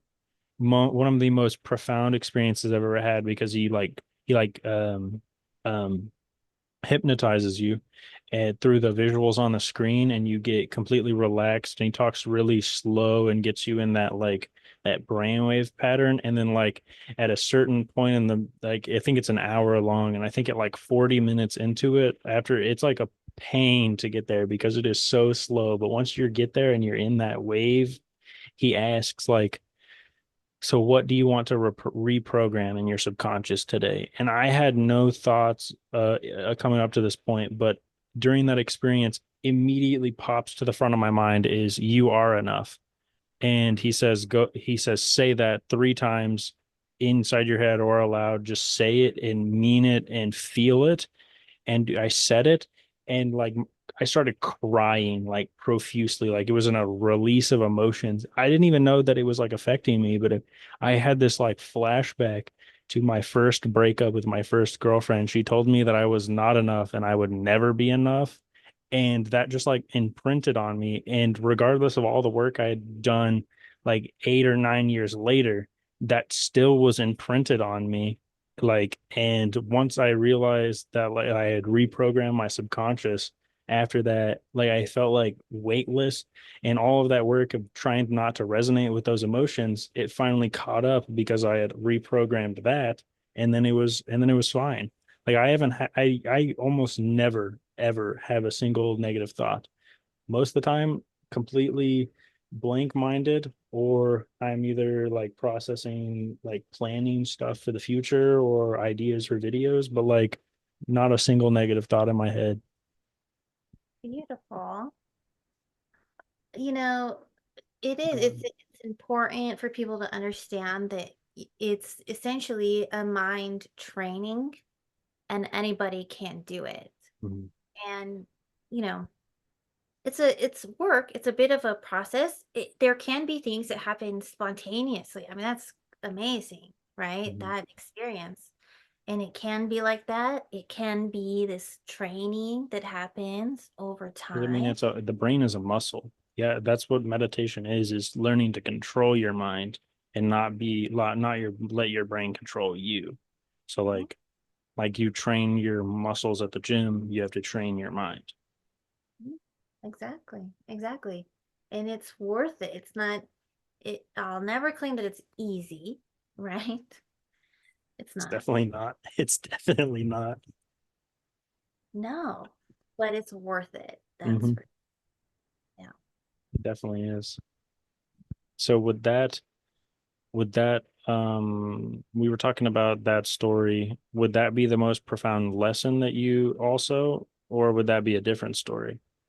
That's right. That was a two-part question. Um,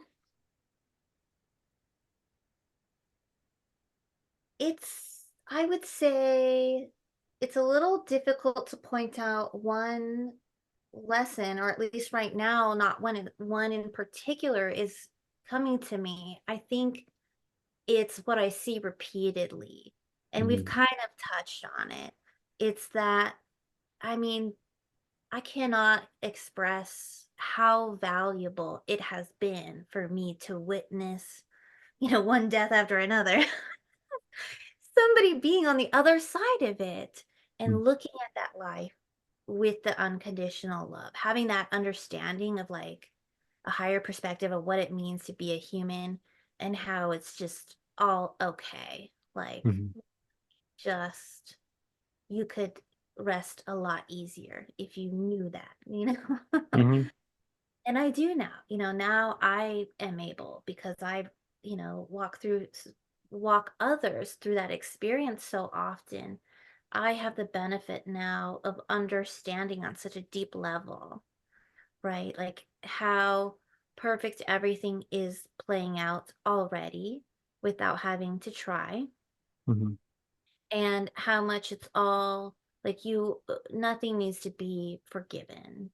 mhm, You are loved, you are doing good, you're doing the right thing, you are enough, you are mhm, always, mhm, you are here as this beautiful, special iteration of God.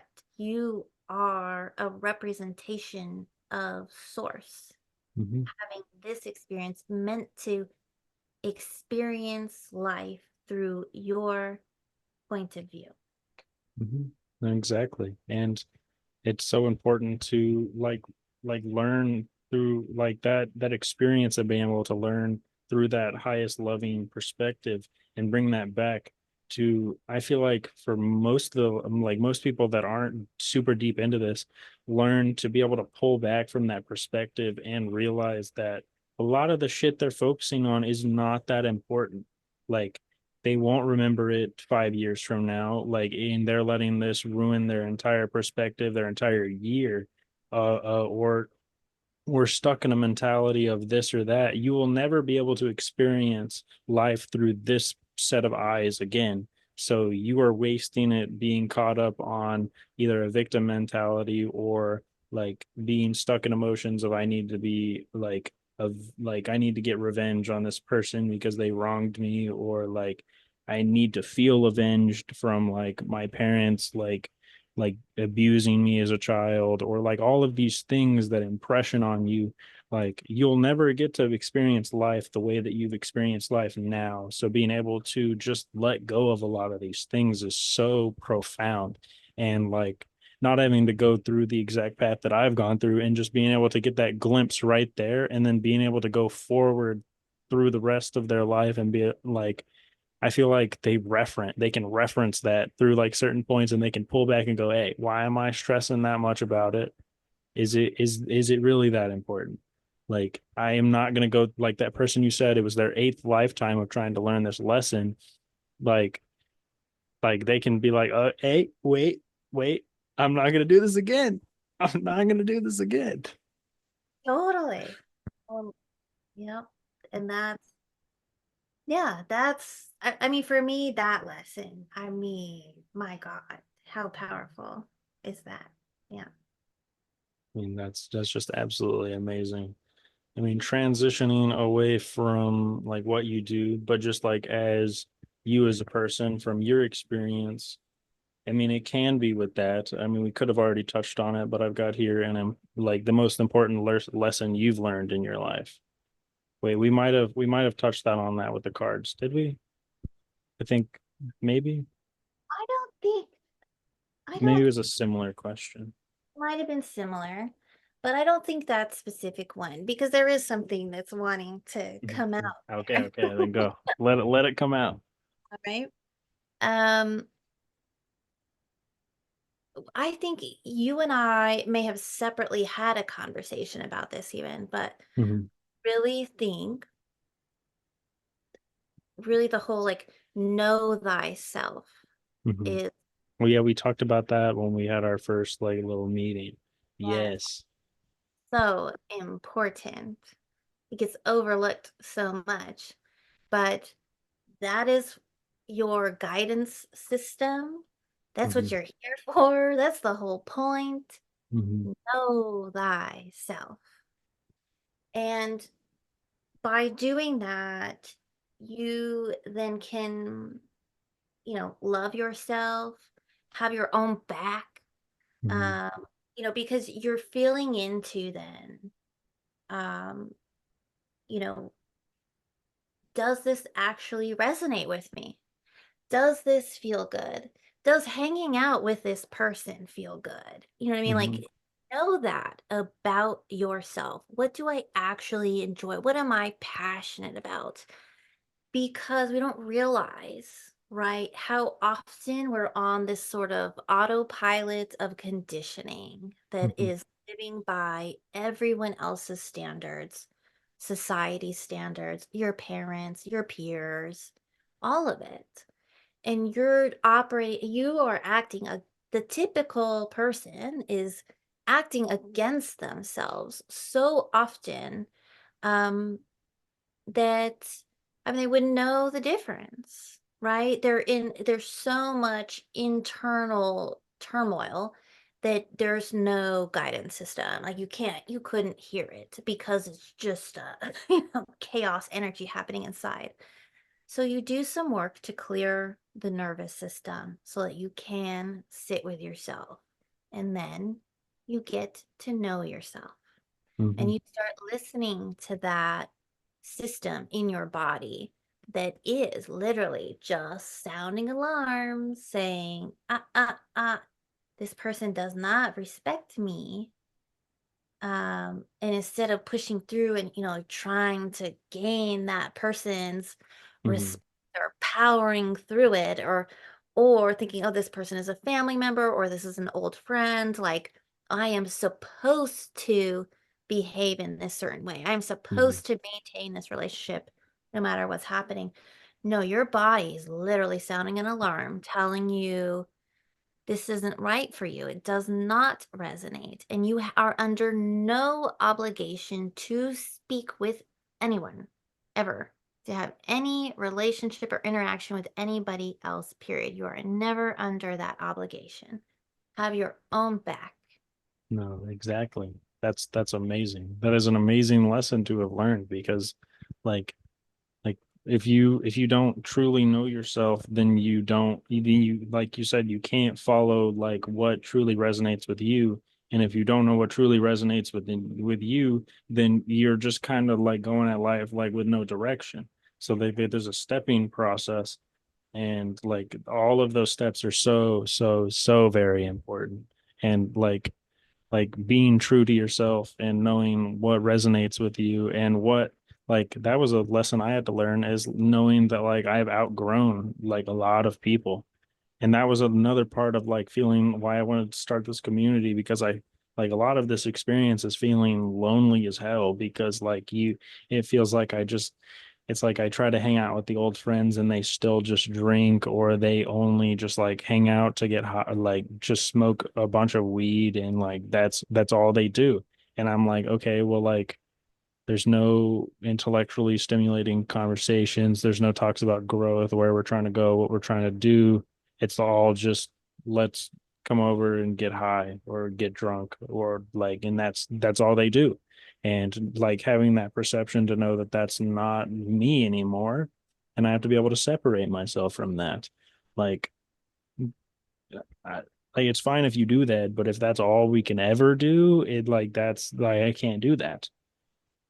I think Like, that's a good point, right? Where it's like, yeah, it's not, you know, there's a difference between like making judgments on others and like, shaming them mhm, and just being able to like recognize that it just doesn't resonate with me. Like it doesn't mhm, feel good for me. It's not where I'm at anymore. And that's okay. mhm. Like you can be there and do your thing. I don't need to like preach to you and force No, you, right? Convince you that this lifestyle's better.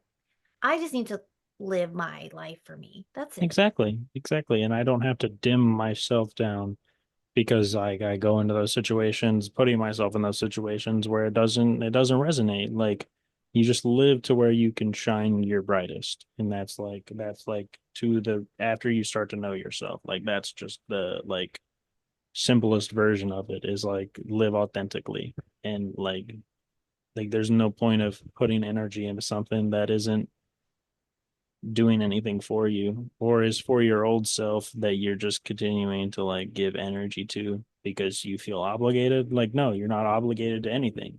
You do you, and that's it. That's it.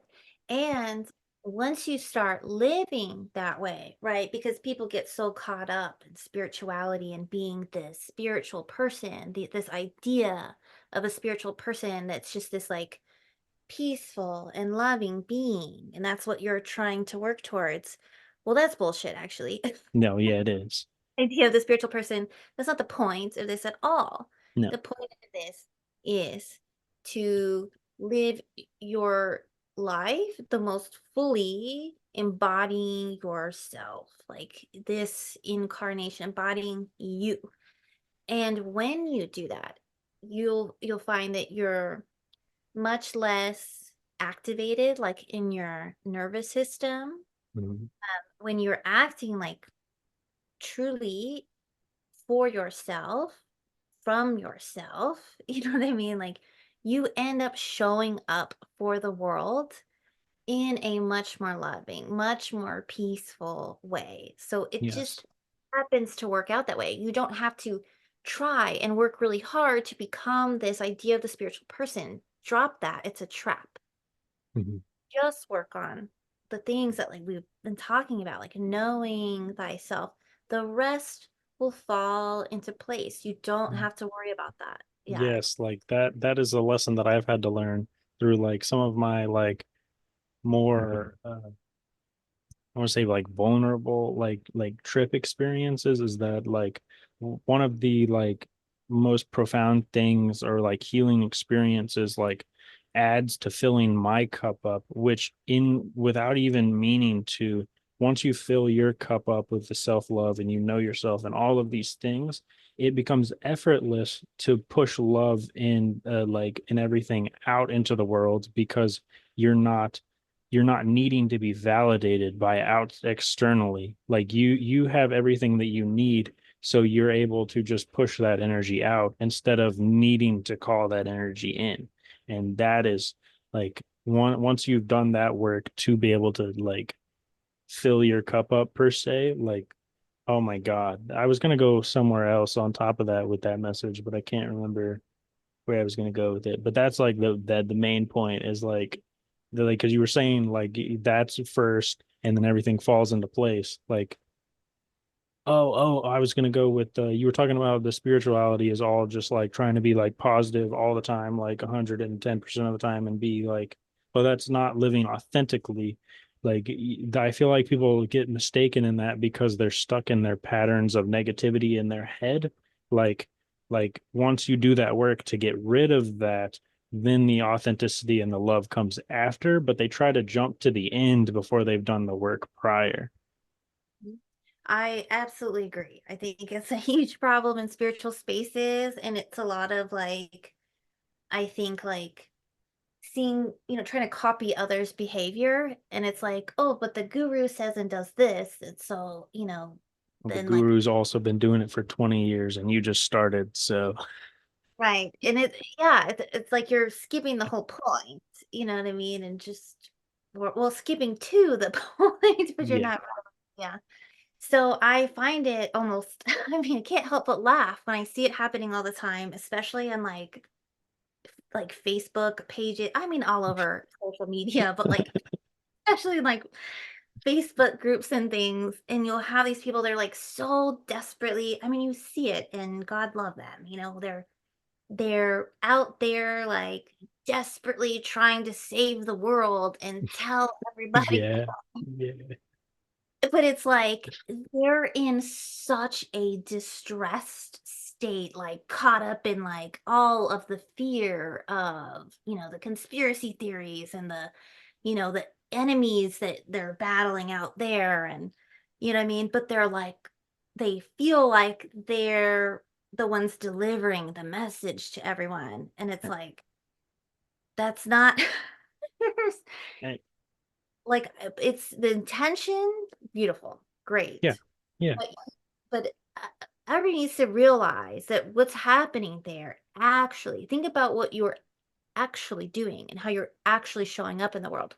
So if you're filled with, if there's tons of fear and anger and you know what I mean, like that type of like a desperate energy, right? Think Hmm. about how you're showing up energetically.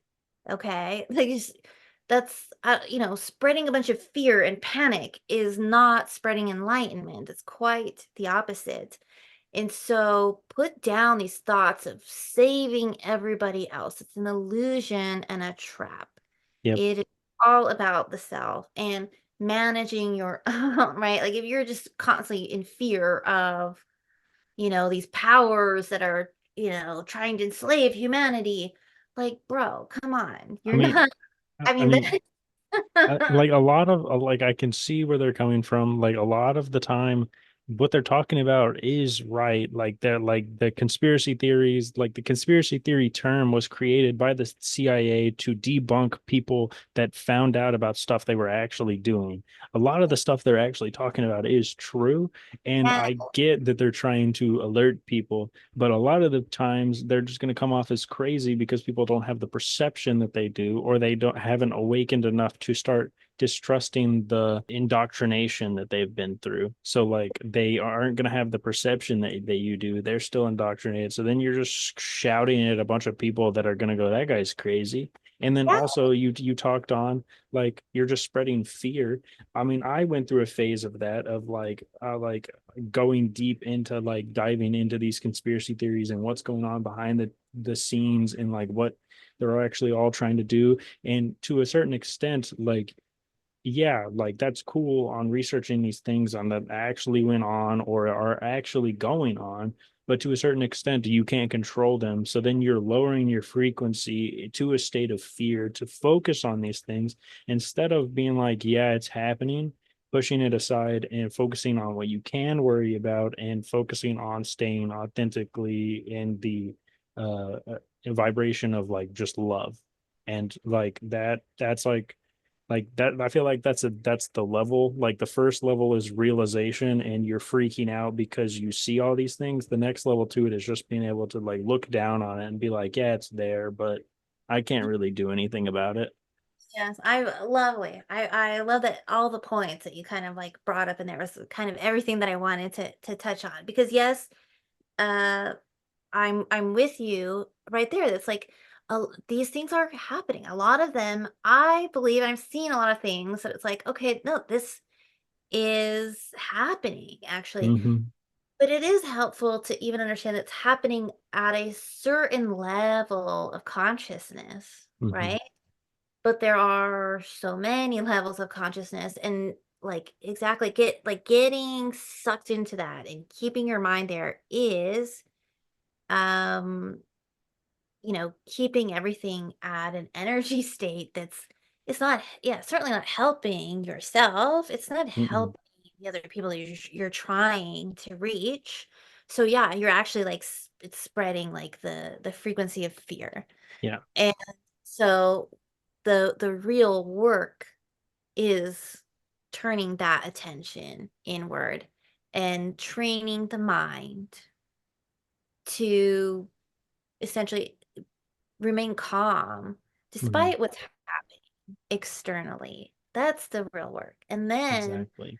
other people, see you doing you know what I mean? And being able to remain calm no matter what's happening around. And that is what becomes inspiring. And that's where you really truly do lead people to you. And they go, "Oh, what is going on with you? How are you so happy? Or how Exactly. are you so chill?" And that's, It's that because when you let these external things rile you up and get you in your emotions, you're less logical, you're less like authentic, you're less of all these things because like emotions are a part of the human experience, but also it's like going back to touch on like the brain topic of like you need to be in control of these things. Like I am in completely of the point where I've trained so much. Like I used to be a very angry person. Like as a child, I couldn't control my emotions. Now I can feel anger coming up or like I'm getting flustered about things, and I can literally breathe in through my nose and visualize all of the emotions I don't want going out with my breath. And within two breaths, I'm not even flustered anymore. Like I have that control. And that is so important because like letting people get you in your emotions is giving your energy away. So it's all about calling your energy back to you. totally. Yes. It's a very, very good point. Yeah. And you'll find that when you start living that way, right, you have more energy. You Hmm. are happier, and you are showing up for Mm-hmm. people differently and in a way that is impactful. You show up for yourself and you show up for others in a way that, yeah, then you see the enlightenment. Because Well, enlightenment is exactly. not just about like talking about enlightenment. That ain't it, It's you about know? living it. It's about walking the path to get there, and whatever that means to you. Like there's a state of enlightenment, but like also there's the path to get there, and about getting you and your body and your mind and everything like right. Like you can't just like there's like books that I've read that talk about leading you to the door of enlightenment and all these like a few fundamental things that they talk about. But even that there's even more work on top of that, I feel like, than even that they touch on that you still have to do to be able to get yourself right for that. And like the path of enlightenment is like I believe is everyone should have a goal to get there, but that's not the entire goal. The goal should be to work on yourself. Love that. Yeah, the enlightenment isn't really the goal. Yeah, it's like just embodying yourself fully is what I feel like is the goal. Oh, exactly. And I love what you said too, kind of touching on like what does enlightenment look like for you? Enlightenment is unique for every individual. Mm-hmm. No, it is. And like there's like enlightenment can show up differently in I think every person's life, but it's like what does it mean to you and how do you get there and what things do you have to like tackle to before you can get there?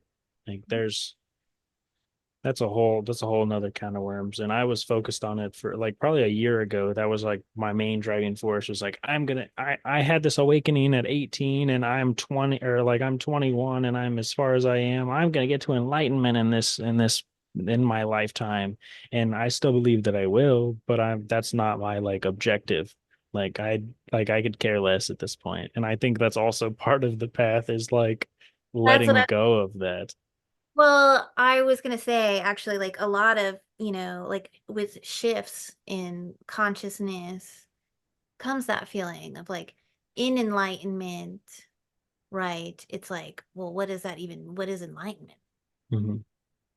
What does that even mean? And does it really feel that different? Do I really, it's not that different actually, right? So your idea of what enlightenment is often hindering you because it's never what it will never be accurate. Your That's true. idea about enlightenment will never be accurate. That is why you cannot accurately speak about enlightenment. That's an ancient understanding. Okay, it's Yeah. talk. I'm gonna hear those words in my dream now. The way that you just like said that, Oh, sorry, like my hypnosis voice when I said that. like the I like perfectly like just the way that's imprinted in my head now. I'm gonna hear that like while I'm trying to go to sleep. I'm gonna have like a realization a week from now, and I'm gonna that was perfectly said though. I love it. Okay. The next question I had was, what's the biggest obstacle you overcome in your life? And then gonna secondary to that, like my next question, I haven't written it down, but I don't want to forget it. I hope I don't. But what was it? I almost forgot it. It's on the tip of my tongue. If you could give your younger self advice, what would it be? Hmm, good one. Well, we'll have to see what comes up there. Okay, okay. So my, I guess like biggest adversity. It's it's honestly it'd probably be a little tough to pinpoint one adversity because I think that this incarnation has been a bit about overcoming adversities. Mm, So I had an extremely traumatic childhood. mhm, So, every um oh gosh, what is that scale? Well, the ACE. I think it's the ACE scale. I check every box on that. That's like something that therapists use to indicate like how much trauma are we dealing with here. Oh, Yeah, it's like oh dang. every box, yeah, from like my childhood, things that happened. So, but I had the mindset of, it's a bit of a masculine mindset about it, but like I'm too tough. Like I don't, what's up Mm-hmm. emotions, meh. Let's, Mm-hmm. So I really try to power through a very tough life and Mm-hmm. like make a mistake about it. Like I can look back now and really appreciate how difficult this life has been. Mm-hmm. Uh, but I tried to power through for so long. It finally caught up to me. Mm-hmm. And that was around like, pandemic time. Like felt like the world's crashing down on me. And, internally I was not like my nervous system could not handle the extra load. I think it was like, too much life coming at me. And yeah, my mental and physical health just completely deteriorated to where I was basically just bedbound. Mm-hmm. Um, and I got down to 92 pounds. I was like so frail. Oh, Yeah, dang. yeah, it was really, yeah, I was not in it. Like, I really felt like I was on like my deathbed. Um, And yeah, I mean, it often is your lowest points, right? That these really powerful breakthroughs come online. Mm-hmm. And it was definitely, I was in my worst state when I came across a video of a non-duality teacher talking about enlightenment. And because he was a doctor, an anesthesiologist, having a conversation with another doctor about enlightenment, and he was transmitting so well. I mean, I could see it in his Mm-hmm. eyes, his Mm-hmm. demeanor, everything. I was like, I believe him. And that was my first encounter because was coming into this from like the atheist logical, like skeptical mindset. Mm-hmm. So that was my first encounter, like really with a transmission like that. And you'll experience those, right? When you Mm-hmm. talk to somebody that's enlightened or watch those videos and certain, you read those books. That's what I'm saying. Like when you may have to encounter something like that. And what that is a transmission. And that can change everything. That set me on the path, right? And yeah, going from like feeling like I was on my deathbed Mm-hmm. to like diving in, saying, okay, you know, I've run for long enough from this. It's time to accept that this has been a traumatic life. I did, I was sort of my body, you could say, was like injured by this, by these traumatic events over and over, and something has to be done about it. Like, I'm going to heal me. I will like take the time for myself and do that. And that, kind of became the new mission. And yes, it was then I had to reject, right, the conditioned world. I also left, I was working for Edward Jones, had a very like respectable position with a respectable firm, investment firm. Um, I walked away from all of that stuff. Mm-hmm. Yeah, decided to live for me. So I do think that's, it's a part of the process. And I think to get there, we all have to face that. We all have to face our own conditioning. We Mm-hmm. have to face the experiences and emotions that we've tried to shove down. And it's painful, right? Like and even now still I have things, like old things. Well, some experience might trigger it, but something comes into my awareness and I just allow it now. So it's okay. Something from the past, I'm like, whoo, what is this? Ooh, Let's let me pull on. unpack it. Let me dive into it. Let me get more free than I already was. Like I am exactly where you are. Like as soon as something comes up, I'm like, ooh, wait, something else I can work on? Yes. you start to understand. And when you say, even I told you this before, I think that you're actually likely further than you even realize on this path, but it doesn't matter. And that's something it's not even good to focus on. But um you'll start to, yeah, it's like enjoyable. It's like, ooh, what is this little thread? Because on the other side of that, and like, God, a good cry. Give me more. Yes. Like Yes.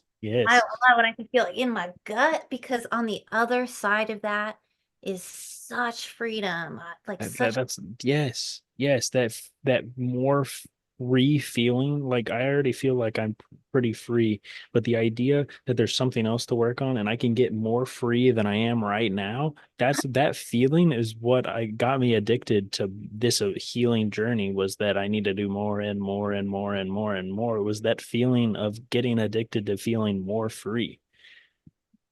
yeah. I And I have a method right now that if I feel like something's getting suppressed kind of with emotionally, like I do like kind of like a visualization meditation of me like squeegeeing my body of all emotions from feet to toe of like like maybe like a sponge is more accurate of like squeeze like breathing right as well, just like pushing it all out through.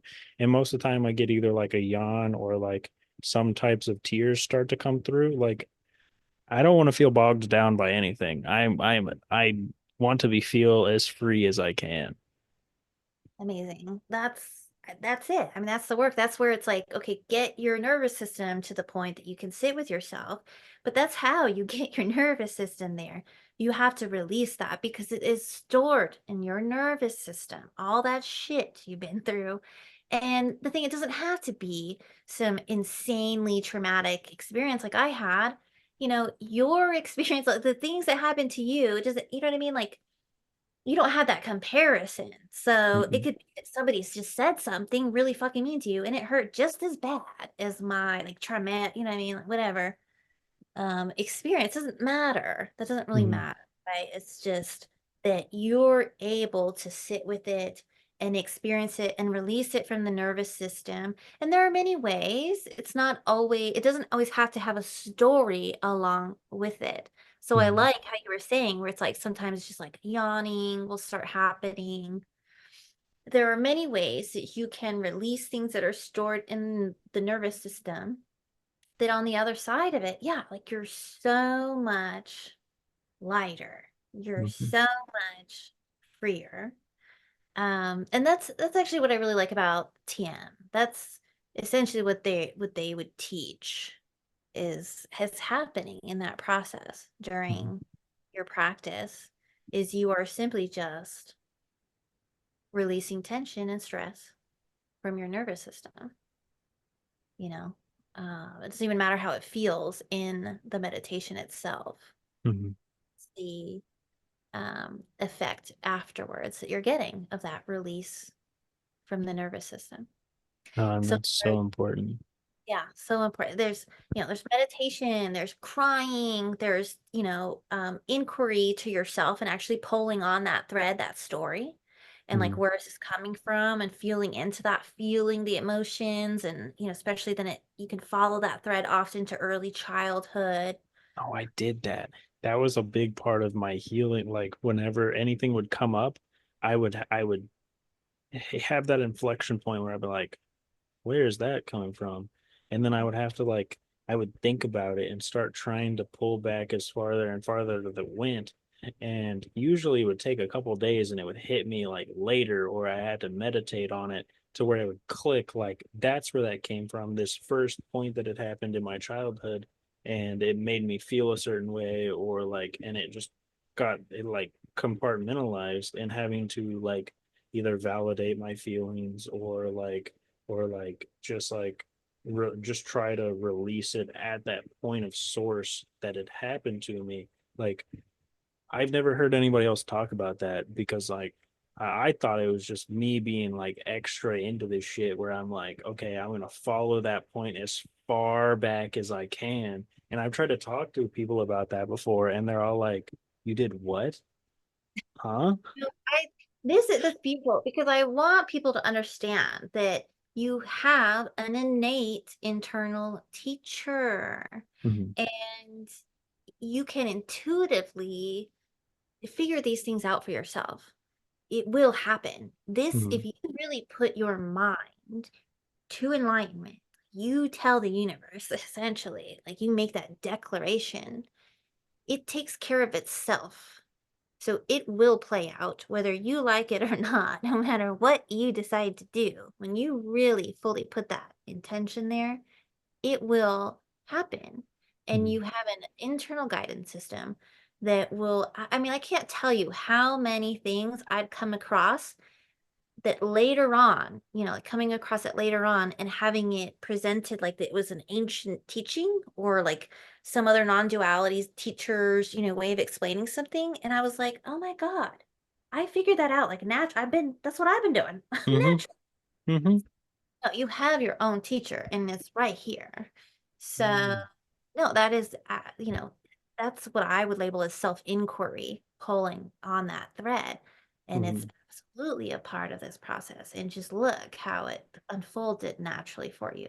Mm-hmm. This process will unfold naturally. It's a very, very powerful experience that, like, I mean, that's pretty much like, I'd say the earlier on part, it's a slow kind of pickup as you're learning in the beginning. But once you get it going, it kind of just like continues to grab and grab and grab. And it literally is like a snowball because like I feel like the amount of like growth and lessons that I've learned and knowledge that I've gained in the past like 5 months is like triple the amount of knowledge that I gained in the first like 6 months of my awakening. It's that slow start to then just incredible amounts of, I guess that's also just perspective and all the things that I've learned adding up to being able to be helpful in the progressing and gaining farther on.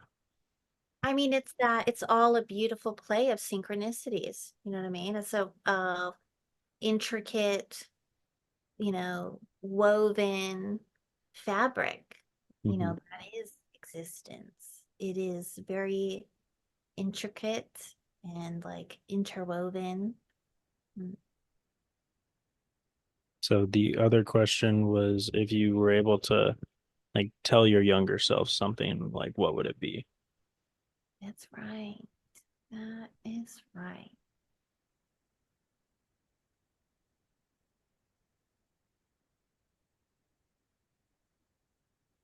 I really think that that sort of core, like you are enough. Inherently, you are enough. Mm-hmm. And that goes for everyone, you know. It really is you being here to, again, embody creation from this one point of view, this perspective. That is a divine purpose that you carry just by being here. Mm-hmm. And you are giving a gift to the rest of the world by embodying yourself fully and a gift to the creator by doing that. And that's it. That's all that you have to do Mm-hmm. to fulfill your purpose Mm-hmm. in the highest form. Just be you. I mean, that's a very good point, and I've already like the things that I've learned on my lesson to where I am, I've started giving those points of inflections and little bits of tidbits of knowledge to my little sister, like that's kind of like at the age of like starting to see life through not just our parents' eyes.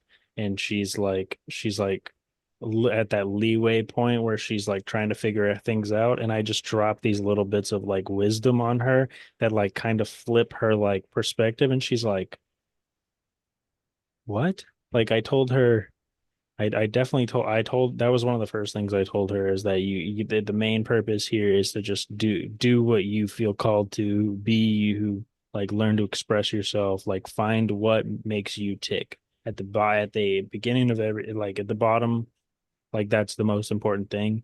I don't care what my stepdad and mom are telling you, like, of like you have to go to college, you have to do this, you have to do that. I don't care about any of that. You find you and you find what makes you happy. If going to college is part of that, absolutely go do it. But if it's not, don't feel like you have to do that.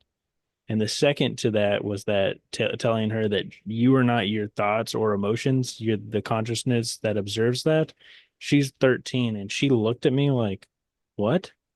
I was like, Mm. Really think about that. Really think about that." She came back to me like 3 days later and she's like, "I'm not." I was like, "Yeah." Cool is that? Ah, that and that, like, come on, guy, like that's the work right there. How powerful is that? I mean, that Especially at 13, being able to have these little bits of tidbits of like knowledge dropped on you. And then because I didn't get that start to get these perspectives till I was 19, 20. For her to get that during her developmental years, and she gets to carry this like thought process, or like she was getting bullied in school, and I was I understand it sucks, but like you have to pull yourself out of it and be like, this is not the end of the world. Like it sucks, and you have to be able to get through it and all of these things. So karma actually came back around, and the bully like moved and came back, and like they were getting bullied by someone else and they stopped being a bully. It was a whole thing. But I was like, you have to be able to pull yourself back and realize that this is not the end of the world. This is not your whole life. This is a blip in your life. You can't get so wrapped up in everything. And she these little things I feel like are like foundational like for her mental health, just like as a 13-year-old and how she's developing. I can't wait to see where she can go and what else I can. She's like my I get to like teach her the things that I've learned along the way. It's such so a cool. yeah, you are such a blessing in her life because that's absolutely the work that that is the work, and it gets overlooked because people have, these grand ideas about what it means to like spread enlightenment, but it's that. I mean, that's so beautiful. And I feel that way.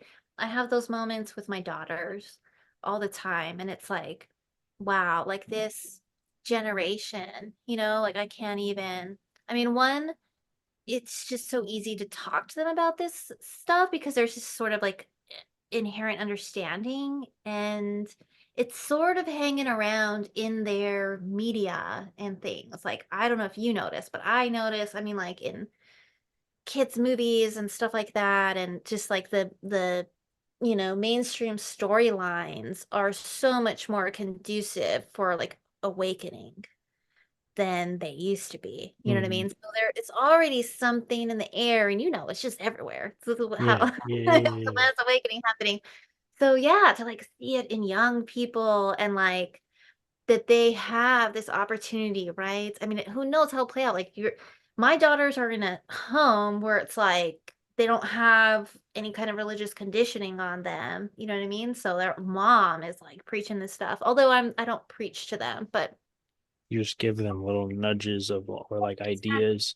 exactly. You give them the knowledge and they get to take that and develop it in whatever way that resonates with them. Kind of back to like how we were like it's all like a line. And that like I at this point in my life like I kind of want kids, but at the same time I don't know. But I feel like if I did have a kid, like that is a big reason why I would want is to because if I could just like instill the knowledge that I have in here, the emotional maturity, or to help them develop in their developmental years with this type of stuff, like to see where they could go from like the start, having like this be like the loving care that they need alongside with the like emotional maturity or perspectives from like the start and not have to relearn how to exist later in life, like where they could go, like absolutely foundational. I know. The like emotional and social intelligence that my daughters have at 10 years old is just, you know. But yeah, the way that this sort of shows up in my experience as a parent is not that I'm like preaching. We've had those conversations certainly, but it's not like I'm preaching about, any of this type of stuff. It's just how I'm showing up in our Hmm. relationship as an example. And having that really high perspective of things and being able to offer that to them, like the kind of why behind a lot of, behaviors that humans have. And, Just give yeah, some perspectives to think about. yes, exactly. I think that the zooming out perspective is a big one. Yeah. Yeah. That's big. Yeah, yeah, like this younger generation. Um, I'm very excited to see it. Yeah. Me too. It's exciting to see where because I think we're also at that turning point. So like right now, so in 10 years, as this turning point for farther develops, like where they're going to be, like where I'm at right now, where they're going to be in 10 years, like your daughters, they have seen this envelop and now they're entering their 20s as this is further developed, and where then they can take that into the future, into that next generation. I feel like it's all just gonna slowly snowball away from this. I truly think that we're gonna see the deconstruction of the US government and like the hierarchy and like all of these big things that are holding us back now. I feel like over the next 10-15 years, those are all going to be deconstructed and gone. Like, you see it happening right now. I mean, these systems are on their last leg. They're crumbling. You can see it all, and it's easy, right? You could see that. You can watch it. A lot of people are, right? And they are just overwhelmed with fear and despair. And it's, you know what I mean? But shift your perspective, because all of this is really a destruction of old systems. It has to play out for new ones to rise from the Hmm. ashes. And all Hmm. you really have to do is look to the youth. And I understand, like, some people want to, I've been seeing this here and there where, like, everybody's like, oh, we're screwed, in reference to the younger Oh. generation because of all the technology, the iPads and things like that. But, Mhm. and because of some of their behaviors, but actually, they're very much in line with an enlightened way of being. So, push the way that younger generations push back so much and are so rebellious and don't want to be told what to do and kind of demand respect. That is a good thing, guys. That means we're headed in the right direction because the conditioning was terrible for us. No, it Okay. was like every generation is getting less and less and less conditioned. Like it's insane to look back 4 generations and to think of how they were expected to live in this exact line, and you can't vary from it. Rebellion was put down. Now it's like, no, why are you telling me how to live my life? Yeah. From like a kid. You're like, yeah, and adults like can't even they're like, the disrespect, you know what I mean? Like, and it's like, yeah, but you know what? They have a point. Yeah, they do. And well, and by and large, like a lot of the time it's like they're actually like, no, they really are speaking from a pretty enlightened perspective. And even the weird little things, like they've got, all of the slang terms and the memes and the emojis. And it's like, actually, if you think about it, I mean, you know, um, say like a futuristic or evolved race of alien. So what do in my work, I actually do directly deal with alien stuff. Mhm. Want to believe in that, that's up to you. I don't care Yeah, at yeah, all. yeah. But, what what people have to say about communication from these more developed species. People speculate a lot about, like, using telepathy and like images. right? And these images have all kinds of meaning and messages and information within them. It's just one little symbol. Well, Hmm. guess what we're doing with our emojis? You know what I mean? Hmm. And just like their slang, it's like this stuff. I mean, they're really just, it's all just a push towards a more like harmonious and unified collective humanity. You know what I mean? Hmm. It's communicating with each other in ways that it's actually more efficient, right? We're saying more, we'll be using less, words and Hmm. things, Hmm. but we're able to convey quite a bit. I mean, we're pushing, yeah, I think a future human civilization, um, utilizes all of this stuff. They're just pushing us really fast towards all of that. And Hmm. there's a lot of people that are just like, whoa, it's a little too much change. But I think it's going in the right direction. I mean, some people don't know how to adapt, but like I like to touch on what you were talking about. Like people are caught up in like preparing for the worst. It's all disasters. It's all coming down. Like I used to freak out because I was like 18 and I'm really realizing this stuff and I see this stuff and I'm like, well, I'm screwed because there's people that are being able to prepare, but I'm 18 and I don't have any money. Why I can't prepare because I don't have any money. Oh God, it's gonna collapse and everything. And then 4 years later and I'm like, if it collapses, I mean, like everything plays out exactly as it's supposed to. I'm not gonna like freak out and live in fear and try to control everything because something else is going wrong. I can control my life, and that's all I need to worry about. I don't That's care. oh, I mean, about the most preparation that I've thought about is like getting a foraging book. Like if something shit does come down, I mean, a foraging book would be nice to be like, hey, I can eat that, but I can't eat that. I mean, I agree. And I do actually, I also purchased a foraging book. It's like Southern California yeah, wildlife. yeah, exactly, exactly.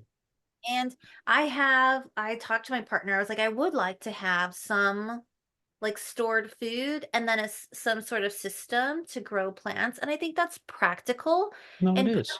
fine to be prepared. And I think if you read the writing on the wall, yeah, there is a lot of indication that that might become very useful. Mhm. But absolutely no, my mind does not hang out there at all. That would be a bad idea. And when it comes, it comes. If and when, you deal with it then and it will all trust me. You have faith and you will be taken care of. No, You know, exactly. yeah, it will play out how it's meant. There's no point in you trying to control things that are out of your like that's why people are anxiety riddled is because they're trying to control everything outside of themselves. And it's when you release control and you learn to live in a state of flow and you control what's going on in your life, you follow the intuitive cues and you just kind of flow. Like I mean that's kind of live my day to day is I just learn to stop beating myself up about everything and I just start to just try to just coast on through with whatever I'm being called to do. And that life is so peaceful. Life can be so peaceful no matter where you are in your life. I had to move back to my parents' house at 22. I don't have a car. I drive my dad's van. I like they made me out to feel like a bum, but like I'm making progress the life I want to live. We're doing this. I mean, I'm selling my clothes in the background that I don't need to make some extra money. I'm getting progress towards a car. I've got a job. Like I'm making tidbits of progress and I'm doing the things that I want to do, but it's being able to relax in a state of now because everything is playing out exactly as you're supposed to, not oh my God, everything's going wrong. My life is collapsing. No, you just chill out. Just chill out. You have to be able to be at peace with where you are right now. I am so happy about everything that you just said. I mean, really, like my everything's like ugh, wants to like like I'm getting like the cuteness aggression thing. I love it so much. You're saying exactly what I did. Yes. Yeah. Like yes. No, exactly. I know exactly what you mean.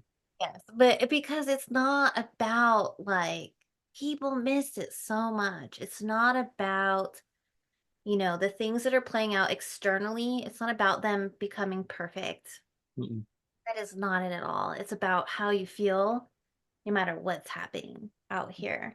And Mm-hmm. that's what I keep saying. Like, I think that your progress is just so much further than you realize. But I've been told that before. Like I definitely looking back when I was told that, I definitely was a lot farther along than I thought I was. And I believe you. I believe that I probably am a lot farther along than I think that I am, but I'm also not caught up on that. Like as much as I would love to be like all of my dreams to be here right now, and I'm this close to enlightenment, and I'm like one step away, and everything like, but like, I'm less caught up on the external like circumstances. Is it affecting me right now? Then what am I like the things that I worry about right now is what like how am I going to further my plans for my dreams right now? How am I planning for like within the next year, I'm going to be living out of I'm going to get a small SUV. I'm going to deck it out to live out of. And I'm hopefully, or not hopefully, I am going to use this platform to make my income as I travel the US and I live my life through experiences and I'm able to experience the world. So, like, am I making progress towards that? Towards selling my clothes, having a job, like making this podcast, making videos. If I'm making progress towards that, and I am relaxed, I am at peace with where I'm at right now, then that's all that matters. okay, take notes, folks, because that's the point. So, and truly, there's so much out there that is distracting Mm-hmm. people, and it's unfortunate because it really will get people in their own way. Mm-hmm. And I think one of the reasons truly you've made the progress that you've made is one by not getting caught up in it. Because that it like this, like, where am I at in this? And like, when am I gonna, when is the next all these ideas you have around enlightenment? Drop them, let them go, and it will serve you very well. And you're a perfect example of that. I mean, truly. And this, you know what I mean? The sort of conditioned idea of what success looks like. And to be able to drop that. It was so hard. That was Yeah. so hard, especially like living the corporate life, having a girl that like actually has ever actually shown me love, and I felt at least semi loved in that relationship. Like being able to like at least have those two check marks, and like I had an opportunity to like in that job go farther into that job and learn more, and then possibly be able to branch out and go to a different job and not be an intern and make salary money and do all these things, and I turned it down. And that was a contingency point in my relationship. She's like, "Why would you do that? Because it's more money and da da da." I was like, "I don't care about that." Like that doesn't resonate with me, and I wasn't gonna lie and just say shit because it gives me more money in the most like like stereotypical way of success. I don't care about that. And like that's so insane for most people to think about. But when I started saying what truly resonated with me, and like not caring what anyone else thought, like everything started to fall in line and exactly. And not saying some of it didn't suck, like so, a lot of it sucks because your life has to fall apart, your old life has to fall apart to make room for your new life. So like a lot of it sucks to go through. But when you start just like going from authenticity and following your intuition on doing the things that like making the choices, like how we were talking about earlier, you have to be courageous enough to, with no guarantee at all, be able to make that leap. That. Like like that's it. and I really do appreciate like you telling me that I'm living the way that I'm supposed to be living, because I truly believe that, and like nothing else is gonna like shake me from it. But also at the same time, literally everyone in my life that is like not like one of my two closest friends are like, "You're an idiot. You're a bum. Why are you doing those things?" But Because I that want to. Because I exactly, want to. exactly. And that's why this is so important. Like this community building and connecting people that understand, especially from like an experiential place. But support is important, even on this side of it. You know what I mean? It's ultimately a solo game, Mhm. but if I've learned anything else from all these sessions that I've had, that like a big part of it is that like connection with others. There's like a social aspect. Like we are social beings. And yeah, like it's Being able incredible. to be understood from that perspective as well. Like That, that is one of the most profound and like amazing experiences, is to be able to feel heard, that like being able to be understood from your level of perception, like being able to talk about how like all of things that I've been talking about that I want to do and I'm trying to do. Talking to most people, they just look at you like, "You're doing what? You're gonna live out of your car and you're gonna do TikTok?" But like being able to like talk to someone that actually can understand from that level of perception, and just following your heart and your guide and your intuition, like all of these things. If that's what you're being called to do, then there's a reason you're being called to do that. yes. Yes. And so many of us incarnated here right now, when I ask about purpose, right? That's a very common question that people do bring up in their sessions for the higher self. And Mhm. I can't tell you, I mean, people are here to raise the collective consciousness. It's why people are incarnating right now. Mhm. So, yeah, do the damn thing. Follow those, internal messages that are guiding you towards your purpose. Yeah, that's beautiful. Okay, I think my very last thing would be, so now that we've talked about all of this, like for this to, because I'm not going to say if, I'm going to say when all of this takes off, um, your long-term goals, like you've got your coaching, there's like consciousness sessions, and you've got the past life regressions. I know we talked about you wanting to start like your own businesses, but let's just talk about that. What else are you planning on creating down the line? Yeah, beautiful question. Thank you. Yeah, so we did, I think, touch on this a little bit.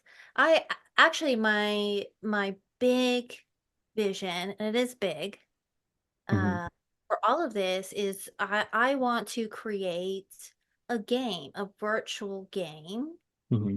that essentially walks the person through the hero's journey, which Hmm. is what we're really, that is like the enlightened path, right? Hmm. The hero's journey. So a game that um has a lot of like Easter eggs that have to do with like the esoteric, and like dropping lots of esoteric knowledge and occult knowledge, which Hmm. is a little interest of mine, a little passion. Yeah. I'm also very passionate about video games. I'm a big gamer, like Hmm. have been since I was a child. So I love the idea of like putting someone, it's like a game within the game, because I Hmm. feel very much like this is, right? We signed up to play a game of Hmm. humanity, right? No, Um, exactly. mhm. And so I want to create a virtual experience that walks you through all those same like milestones that you kind of have to hit. Hmm. Um, and then I would also like to have a community aspect. So I want it to be like a virtual community, have a gaming aspect that you can go through, and also like a classroom aspect. So that is something in the virtual world that's supporting Hmm. the collective awakening. No, I love that. Yeah. That's amazing. I want to call it LunaCity.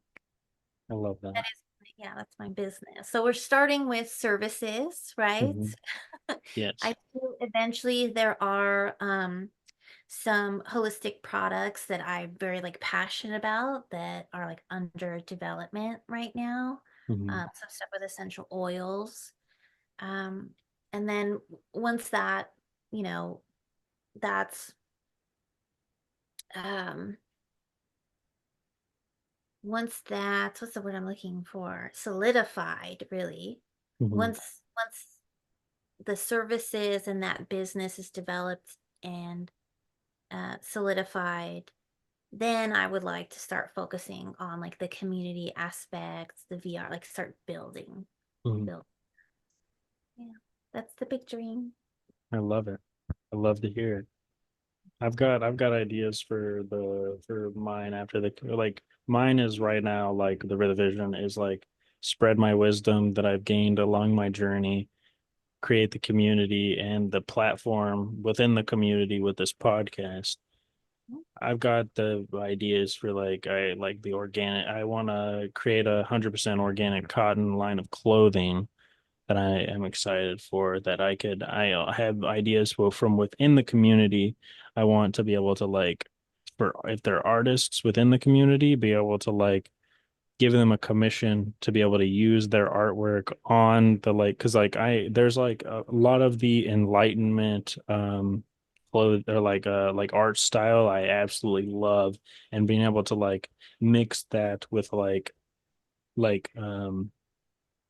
clothing that enhances your like vitality and your health and like doesn't bring you down from like bad vibrancy clothing. Like I would love to be able to do that and be able to also be able to prop up someone else's dream by able to like even like if I create a shirt with their artwork on it and then like that's like a staple of my brand, like that's like my number one selling piece of clothing, like they're getting a sale, like they're getting commissions like continuously, like that's amazing being able to help other people can like with their dreams as well. And like I want to like create men's earrings. Like that's not like along the thing, but like there needs to be more vibes of men's like earrings. And there's a couple other business ideas that I want to create. But like we've got big dreams, we got big goals, and I feel like this really is the platform that starts it, and like this is the snowball that's gonna get it all rolling. Exactly, exactly. And I want to say, like, I was really you had mentioned that in our previous conversation, and I found that so exciting. One, our passions I feel like are very much in line, and how beautiful to connect, you know. Mhm. But the clothing idea, and so and I told you, the further you go along this path and this experience, you will become more and more sensitive to energies, to Mhm. people, to situations, and to the quality of many things, including the material of your clothing. And Mhm. you will be able to feel in your experience. I absolutely can feel in my being the difference between like a natural high quality fabric, natural. I Mhm. mean, I started with there's a company called Nads that does 100% organic underwear. I do not put on my plastic. I want to throw them all away. I can't right now because I only have 4 pair of the organic cotton because they're kind of expensive. But like here are my next couple paychecks. I'm just gonna buy like 8 or 9 more like pairs of the organic cotton and I'm gonna throw all of the plastic ones away. I cannot go back. I can't. It like I can't like you said, like once you get attuned to it, you are sensitive to it, and I can't go back. Yeah, it's a real thing. So I find it interesting that that stuff like that was, mentioned in like spiritual texts and things. They're in ancient spiritual texts. These are all, a lot of this stuff was understood and the knowledge has been lost for a couple thousand years, but it's Yeah, being, because like people are like we're in the mass awakening, or people are learning about the effects that all of these chemicals and like plastics and like everything have on us. Like they are affecting us daily. Like I can't my like that like that my parents and everyone that else that lives here does not understand that my room is my little safe haven away from like chemical free fragrances, and I have a air purifier running at all times. I like open my window every so often to like get fresh air in here. Like I'm all about creating like a little safe haven for where I exist, and like they don't understand that. Like spray the Febreze and light our candles, and I'm like, oh, Yeah, no, but very good advice though, to carve yourself out a little safe space and to have like your own little sanctuary. I'm big on that. I mean, my bedroom is my sanctuary. Like, no, yeah, mine is too. And then I also have like protection of energy. I have like I don't know if you know about anything about orgonite. Do you know about orgonite? don't. Okay, so orgonite is it's resin encoded, like the top of it is a crystal that it puts pressure on. So like the bottom is either some types of metals or other pieces of crystals, and then at the top it is a like big quartz crystal, and they've got the flower of life to for the help of like the just like symbolism, but the resin presses on the crystal when it hardens, and it directs the energy through the like the structure of the pyramid, and it like I don't know how to describe it, but it like lots of EMF and like Wi-Fi signals and like bad energies that like mess with you, like that you don't even realize when it comes in contact with like an area of one of the organite takes in that bad energy and pushes out good energy. Oh, so it transmutes the energy. Mhm. And I think I have five in here, like one at each corner of my room, and then like one in the window. I like so I like protect my energy. I protect myself from the chemicals. I like have fresh air coming in, and I got the air purifier. I have a little sanctuary in here. Like you take actions to support your peace. That's a prime example and a beautiful example. I'm going to look into those actually because of the work that I do. So with the sessions, it doesn't come without, I feel like, personal risk Mhm. spiritually and energetically. Mhm. I don't know if we talked about that, but I think you did. You touched yeah, on it a little bit. yeah, like weird things happen. Mhm. It's sort of the sessions, the past life regression sessions. Once I started doing those, that really unlocked a whole different level of experience. And I do think it's a good idea to do things actively that can create like sort of energetic protection barriers. I'm pretty big on that, but wasn't familiar with those, so I'll have to look into that Can you hear actually. me okay? Am I here?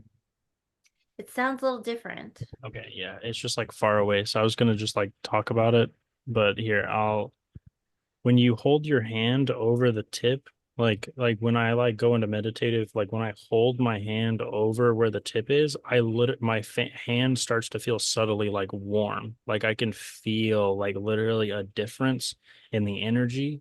And then when you get them, if you like sit with them in your hand and you start to feel the energy, like I just sit with it like this, and you're supposed to set an intention with it, like different crystals that make up the inside like this um like help with different types of energies, but while on top of that when you meditate on it to help it, and then you set an intention on it, like I have another one of these with this exact thing, but this one's supposed to help with intuitive knowledge on like creativity and with monetarily like to traverse you. And I have one that sits next to my pillow over there that I set the intention to like help with creativity, And like, dude, I'll be going to sleep, like just sitting there trying to fall asleep, and then and spontaneously have an idea for a video, or I like multiple times I was trying to go to sleep and I had a question that I was like, oh, that's a really good question to ask on the podcast. I have to write it down right now because I will forget. And I'm like, it's frustrating sometimes because I'm like, I'm trying to go to sleep, but that's usually when they come through is when I'm in stillness with that energy cumulatively, it just like hits me and I'm like, I have to write it down right now. So the brainwave state that you hit like right before sleep and right when you wake up is also the brainwave state that I'm getting you into under like hypnosis. And so, yeah, that's I think it's, absolutely. isn't it theta? Isn't that the brainwave state? I think. Yes, thank you. It is theta brainwave state, and that is, that's like where you will absolutely you can receive, divine messages essentially from that state. So I love everything. I'm a big fan of like all those types of practices. And yeah, I think the more that you again get to know yourself, the more you become in tune with energies and the more, everybody has the ability to start sensing into these things. It will become a very real and unavoidable part of your I experience. mean, like that's like along with the same energy, like I once I started carrying it, I can't like this is an EMF blocker.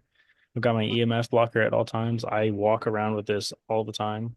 I mean, combined with the I don't know if you know what Mossonite crystal is, but Mossonite is like it like works on projecting you into the highest timeline. Like people talk about it, it's like aggressive.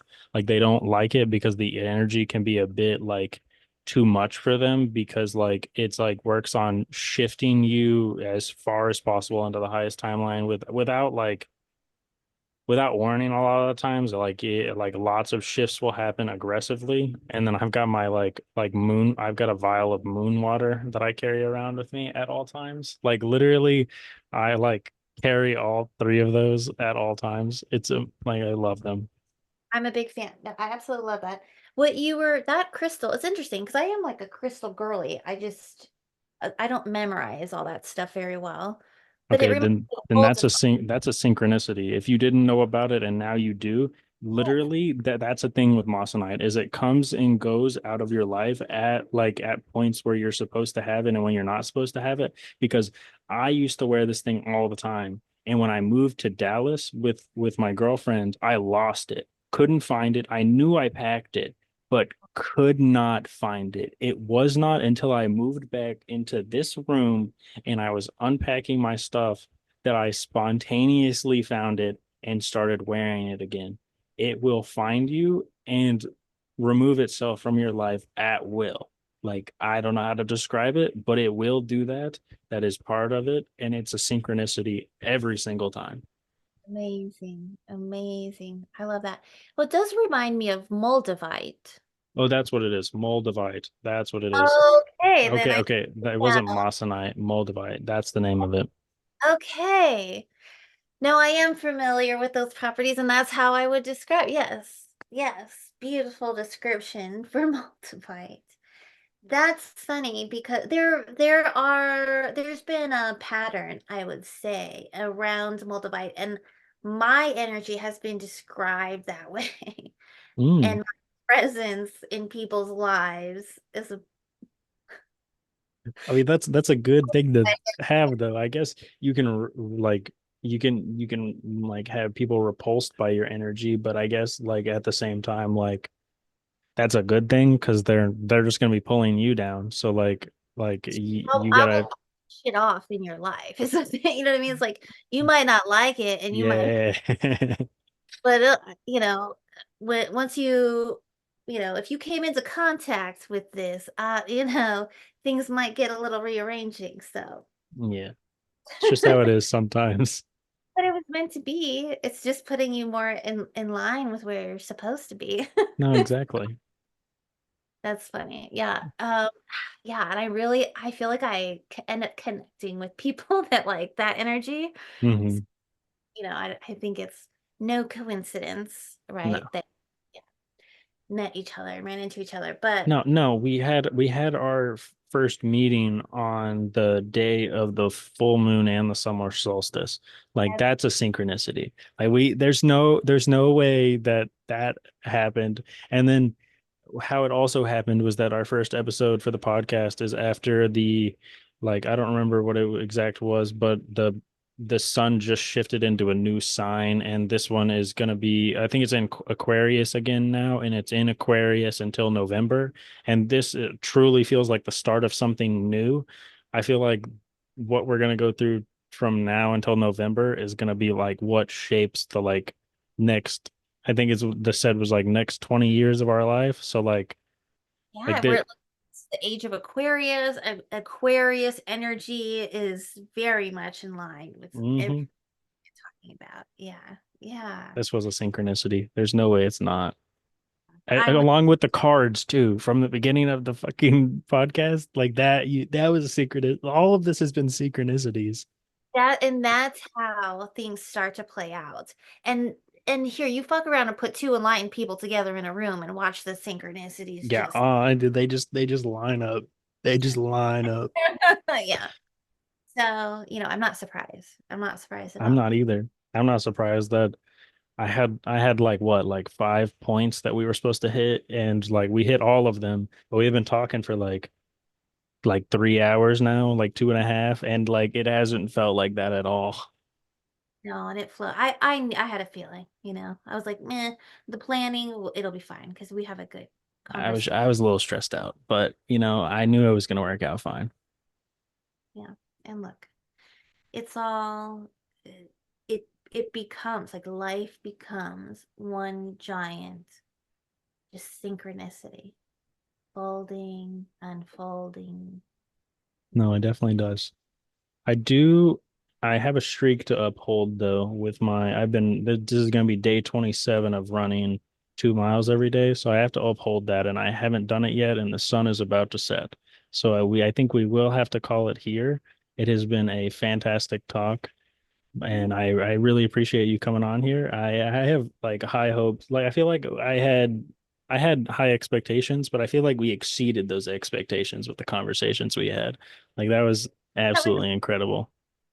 I'm very, very appreciative, so grateful. Thank you for having me Of and course. for, doing this, for your bravery and just putting it out there, like putting yourself out there to make this a reality. I have all the faith in it. I have all the faith in it too. And I have all the faith in you. Like this is going to be so cool. And I feel like I don't know what the numbers are going to look like once I post it, but I do want to chop this up into like different clips that I can post on TikTok. So like there'll be more exposure to it. And then like there'll be the full thing on YouTube. But like regardless of the numbers, I feel like one of them in the future will blow up, and then people will then look at the catalog to go back and like, and then there's also the community. So then there's also like that we're going to be building that, so that like there's everything that ties into each other, and it'll all work out exactly how it's supposed to. I agree with you. And even this experience in itself is perfectly like I'm satisfied. Doesn't matter what happens from here. This was lovely, enjoyable. But I Mhm. agree with you. I do think I like there's no way it's not. Everything's been pointing to this. Like there's no way it's not. I agree. It was certainly divinely orchestrated. For sure. For sure. Well, I think I can end the recording here, but thank you so much for coming on. I'm glad to have you, and I like love the talks. Yeah, same. Thank you.